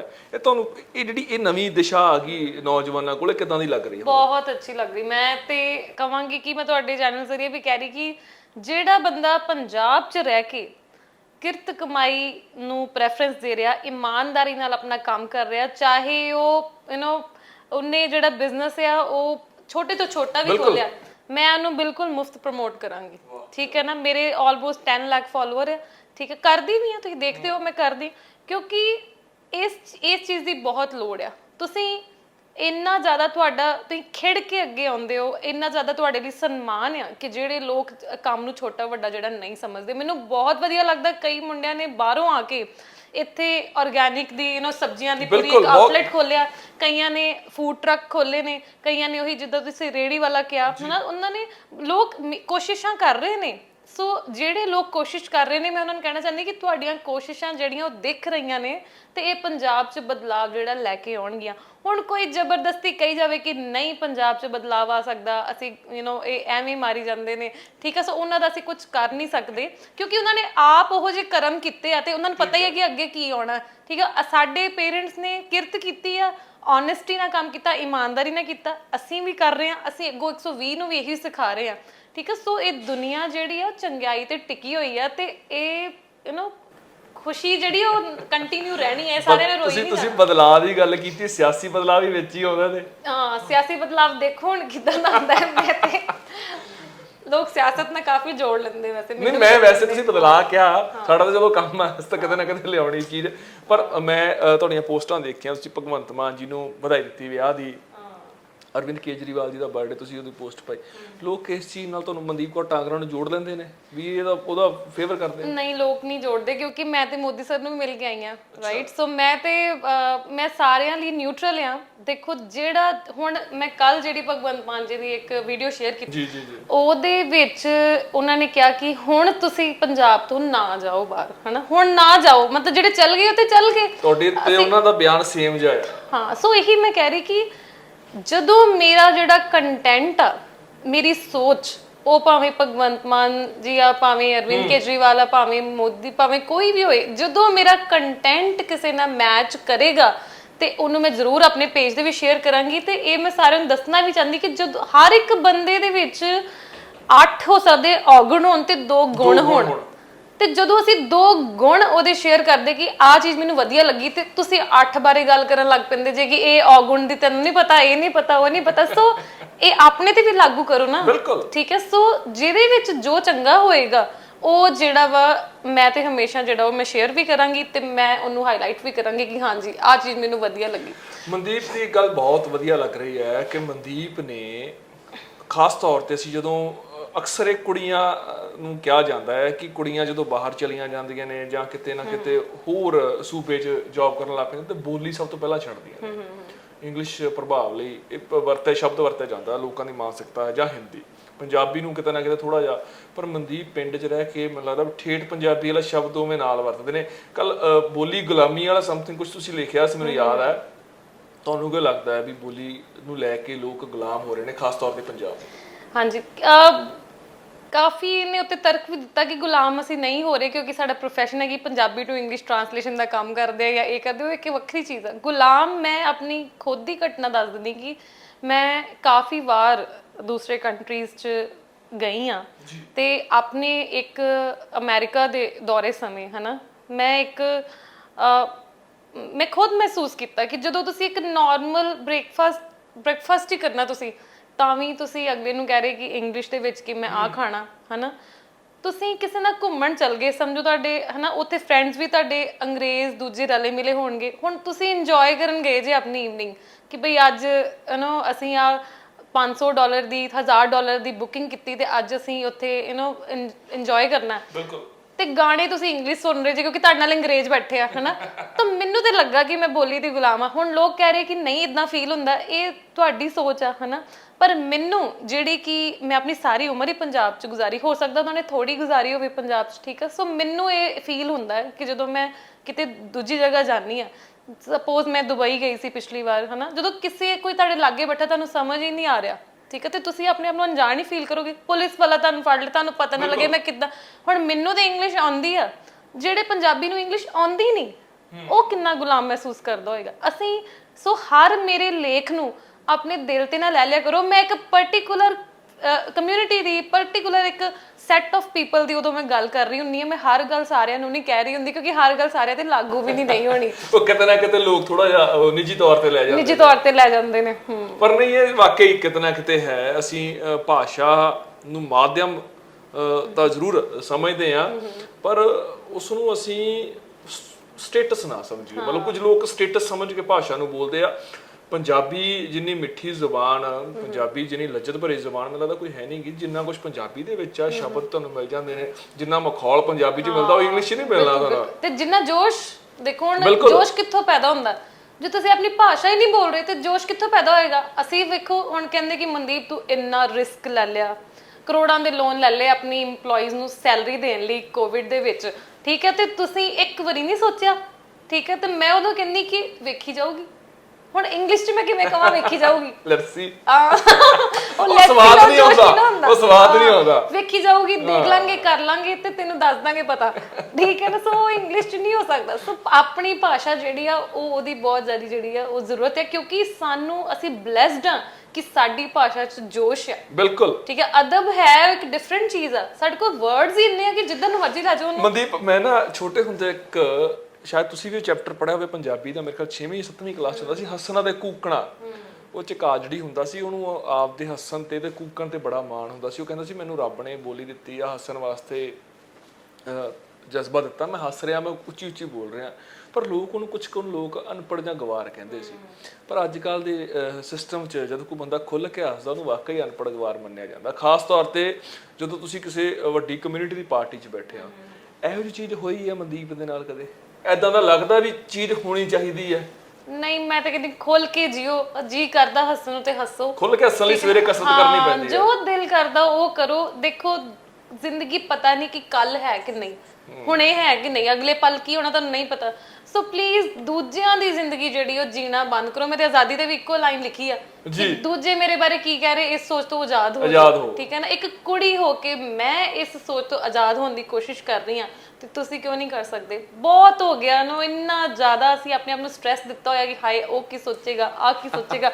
ਇਹ ਚੀਜ਼ ਸਾਨੂੰ ਛੱਡਣੀ ਪਏਗੀ, ਪਰ ਇਸ ਤੋਂ ਪਹਿਲਾਂ ਸਾਨੂੰ ਜਿਹੜੀ ਸਾਡੀ ਗ੍ਰੀਡੀਨੈਸ ਛੱਡਣੀ ਪਏਗੀ ਕਿ ਸਾਡਾ ਨਾ ਇਹ ਕੰਮ ਹੋ ਜੇ ਜਾਂ ਇਹਦੇ ਨਾਲ ਮਿਲ ਕੇ ਮੇਰਾ ਫਾਇਦਾ ਹੋ ਜਾਏ। ਜਦੋਂ ਅਸੀਂ ਨਿਰਸਵਾਰਥ ਹੋ ਜਾਾਂਗੇ ਨਾ, ਉਦੋਂ ਅਸੀਂ ਆਪਣੀ ਜ਼ਿੰਦਗੀ ਖੋਲ ਕੇ ਜੀ ਸਕਦੇ ਹਾਂ। ਸੋ ਇਸ ਕਰਕੇ ਥੋੜਾ ਖਾ ਲਓ, ਪਰ ਇਹ ਕਿ ਗੁਲਾਮ ਜਿਹੜੇ ਤੁਸੀਂ ਨਾ ਹੋ। ਪ੍ਰੋਫਿਟ ਲਾਸ ਵਾਲਾ ਕੰਮ ਨਾ ਛੱਡ ਦੇਣਾ ਚਾਹੀਦਾ, ਕਿਉਂਕਿ ਜੋ ਮਾਲਕ ਹੱਥਾ ਹੋ ਕੇ ਰਹਿਣਾ, ਕਿਉਂਕਿ ਉਹਦੇ ਚ ਵੀ ਸਾਡਾ ਹੀ ਲਾਸ ਆ, ਅਗਲਾ ਆਪਣਾ ਹੀ ਪ੍ਰੋਫਿਟ ਸੋਚੇਗਾ। ਬਿਲਕੁਲ ਉਹਦੇ ਵਿੱਚ ਤੁਸੀਂ ਵੈਸੇ ਜੇ ਚਿੰਤਾ ਕਰਦੇ ਹੋ, ਸ਼ੂਗਰ ਪਹਿਲਾਂ ਹੁੰਦੀ ਆ ਬੰਦੇ ਨੂੰ, ਬੀਪੀ ਦੀ ਗੋਲੀ ਪਹਿਲਾਂ ਲੈਣੀ ਪੈਂਦੀ ਆ।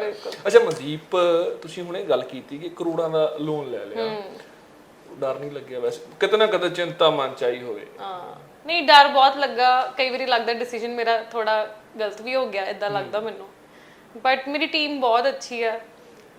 ਮੈਂ ਹਮੇਸ਼ਾ ਕਹਿੰਦੀ ਕਿ ਮੇਰੀ ਟੀਮ ਐਸੀ ਟੀਮ ਆ ਕਿ ਮੈਂ ਨਹੀਂ ਵੀ ਹੋਵਾਂਗੀ ਤੇ ਕੰਪਨੀ ਨਹੀਂ ਬੰਦ ਹੋ ਸਕਦੀ। ਇੰਨਾ ਜ਼ਿਆਦਾ ਅਸੀਂ ਜੜ੍ਹਾਂ ਤੋਂ ਸਟਰੋਂਗ ਹੋ ਚੁੱਕੇ ਆ ਕਿ ਜਿਹੜੀ ਟੀਮ ਆ ਉਹ ਸਮਝੋ ਕਿ ਕਈ ਤੇ ਪਰਿਵਾਰ ਹੀ ਜੁੜ ਗਏ ਸਾਡੇ ਨਾਲ। ਠੀਕ ਹੈ, ਸੋ ਬੱਚੇ ਇੰਨੀ ਮਿਹਨਤ ਕਰ ਰਹੇ ਨੇ ਕਿ ਡਰ ਨਹੀਂ ਲੱਗਦਾ। ਬਾਕੀ ਔਖਾ ਸੌਖਾ ਸਮਾਂ ਆਉਂਦਾ ਹੀ ਹੈ, ਤੇ ਜੇ ਮੈਂ ਦੇ ਵੀ ਦਿੱਤਾ ਲੋਨ ਲੈ ਕੇ ਆਪਣੇ EMPLOYEES ਨੂੰ ਸੈਲਰੀਜ਼ ਦੇਤੀਆਂ ਤੇ ਉਹ ਘਰੇ ਗਈਆਂ। ਮੈਂ ਬਹੁਤ ਸਾਰੇ ਘਰ ਚੱਲਦੇ ਆ। ਹਾਂ, ਮੈਂ ਦੱਸਦੀ ਕਿ ਮੇਰੇ ਘਰ ਹੀ ਗਈਆਂ ਨੇ, ਮੈਂ ਆਪਣੀ ਫੈਮਿਲੀ ਲਈ ਵੀ ਤੇ ਲੈਂਦੀ ਨਾ ਲੋਨ। ਸੋ ਮੈਂ ਇਹ ਕੰਪਨੀ ਜਿਹੜੀ ਪੂਰੀ ਇੱਕ ਫੈਮਿਲੀ ਤਰ੍ਹਾਂ ਚਲਾਉਂਦੀ ਆ। ਤੇ ਕਈ ਵਾਰੀ ਇਹ ਨਹੀਂ ਕਿ ਮੈਂ ਹੀ ਕੰਪਨੀ 'ਚ ਕੁਝ ਕਰ ਰਹੀ, ਮੇਰੇ EMPLOYEES ਵੀ ਬੜਾ ਕੁਝ ਕਰਦੇ ਨੇ। ਠੀਕ ਹੈ, ਸੋ ਇਹੋ ਜਿਹੇ ਵੀ ਕਈ ਹੈਗੇ ਨੇ ਕਿ ਜਦੋਂ ਮੇਰੇ ਕੋਲ ਮੈਨੂੰ 50,000 ਦੀ ਲੋੜ ਆ ਤੇ ਆਪੇ ਅਕਾਊਂਟ 'ਚ ਵੀ ਪਾ ਦਿੰਦੇ ਨੇ। ਠੀਕ ਹੈ, ਸੋ ਬਹੁਤ ਹੀ ਖੁਦ ਦੀ ਕੰਪਨੀ ਸਮਝ ਕੇ ਕੰਮ ਕਰਦੇ ਨੇ। ਤੇ ਕੰਪਨੀ ਦੀ ਓਨਰ ਸਿਰਫ ਮੈਂ ਨਹੀਂ ਆ, ਮੈਂ ਆਪਣੇ 6 EMPLOYEES ਨੂੰ ਵੀ ਕੰਪਨੀ ਦੇ ਓਨਰ ਬਣਾਇਆ, ਉਹਨਾਂ ਨੂੰ ਵੀ ਕੰਪਨੀ 'ਚ ਪਰਸੈਂਟੇਜ ਦਿੱਤਾ, ਤੇ ਅੱਗੋਂ ਵੀ ਮੇਰੀ ਕੰਪਨੀ 'ਚ ਜਿਹੜੇ ਅੱਛੇ EMPLOYEES ਹੋਣਗੇ। ਤੇ ਮੇਰਾ ਇਰਾਦਾ ਹੈ ਕਿ ਮੈਂ ਘੱਟੋ ਘੱਟ 30-40 EMPLOYEES ਨਾਲ ਆਪਣੀ ਕੰਪਨੀ ਜਿਹੜੀ ਉਹ ਸ਼ੇਅਰ ਕਰਾਂ ਕਿ ਮੇਰੀ ਕੰਪਨੀ ਜਿਹੜੀ ਉਹਦੀ ਨੀਂਹ ਜਿਹੜੀ ਬੜੀ ਸਟਰੋਂਗ ਰਹੇ, ਉਹਨਾਂ ਨੂੰ ਲੱਗੇ ਕਿ ਮੇਰੀ ਕੰਪਨੀ ਹੈ। ਪ੍ਰਧਾਨ ਮੰਤਰੀ ਸਾਹਿਬ ਨੂੰ ਮਿਲੇ ਸੀ, ਗੱਲਬਾਤ ਕੀ ਹੋਈ ਫਿਰ? ਗੱਲਬਾਤ ਬਸ ਮੈਂ ਆਪਣੇ ਬਿਜ਼ਨਸ ਬਾਰੇ ਦੱਸਿਆ ਐਂਡ ਫਿਰ ਉਹਨਾਂ ਨੇ ਮੈਨੂੰ ਕਿਹਾ ਕਿ ਦੁਬਾਰਾ ਦੱਸੋ। ਮੈਨੂੰ ਲੱਗਾ ਕਿ ਹਾਂ ਉਹਨਾਂ ਨੂੰ ਅਟਰੈਕਟਿਵ ਲੱਗੀ ਮੇਰੀ ਗੱਲ ਕਿ ਜੋ ਮੈਂ ਗੱਲ ਕੀਤੀ ਆ। ਸੋ ਥੋੜੀ ਜੀ ਗੱਲ ਹੋਈ ਮੇਰੀ 2-3 minute the, bus I just explain ਕਿ ਮੇਰਾ ਬਿਜ਼ਨਸ ਕੀ ਆ, ਬਸ ਇਹੀ ਦੱਸਿਆ। ਕੋਈ ਉਸ ਤੋਂ ਬਾਅਦ ਕੋਈ ਉਹਨਾਂ ਦਾ ਰਿਐਕਸ਼ਨ ਨਹੀਂ, ਪ੍ਰਤੀਕਰਮ ਉਹਨਾਂ ਦਾ ਰਿਐਕਸ਼ਨ ਤੇ ਬਹੁਤ ਅੱਛਾ ਸੀ ਕਿ ਅੱਛਾ ਕਰ ਰਹੇ ਆ। ਆਪਣੀ ਟੀਮ ਨੂੰ ਵੀ ਉਹਨਾਂ ਨੇ ਦੱਸਿਆ, ਬਟ ਇਹ ਕਿ ਉਸ ਤੋਂ ਬਾਅਦ ਕੋਈ ਗੱਲ ਜਿਹੜੀ ਆ ਉਹ ਨਹੀਂ ਹੋਈ।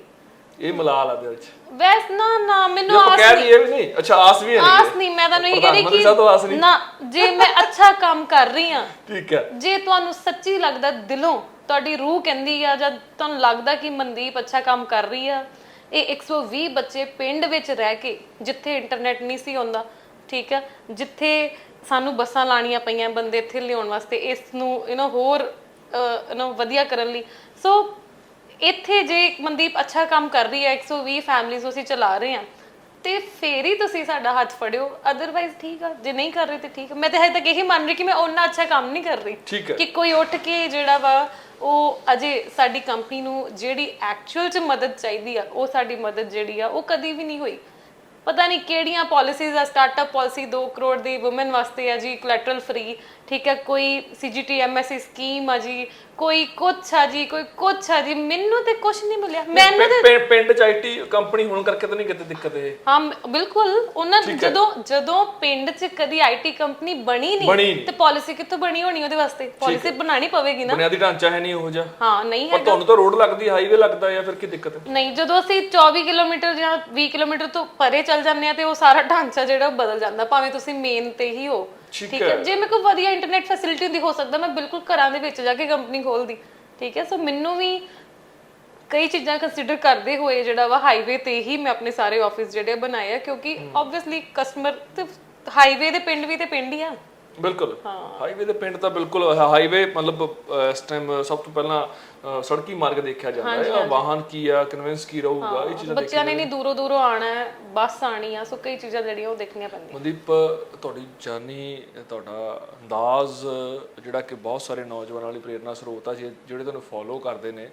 ਤੇ ਪਰ ਉਸ ਤੋਂ ਬਾਅਦ ਵੀ ਜਿਹੜਾ ਬ੍ਰੇਨ ਡਰੇਨ ਅਸੀਂ ਗੱਲ ਕਰਦੇ ਹਾਂ, ਸਾਡਾ ਨੌਜਵਾਨਾਂ ਦਾ ਮਤਲਬ ਸਭ ਤੋਂ ਤੇਜ਼ ਦਿਮਾਗ ਇੱਥੋਂ ਵਿਦੇਸ਼ ਜਾਂਦਾ ਤੇ ਖਾਸ ਤੌਰ ਤੇ ਪੰਜਾਬ ਵਾਲਾ ਦਿਮਾਗ, ਮੈਂ ਪਹਿਲਾਂ ਵੀ ਗੱਲ ਕੀਤੀ ਕਿ ਹੋਰਨਾਂ ਸੂਬਿਆਂ 'ਚ ਜਾਂਦਾ, ਉਹ ਕਿਤੇ ਨਾ ਕਿਤੇ ਤਰਾਸਦੀ ਹੈ ਸਾਨੂੰ ਪੰਜਾਬ 'ਚ ਕਿਉਂ ਅਸੀਂ ਇਹ ਚੀਜ਼ ਨੂੰ ਰੋਕ ਸਕਦੇ?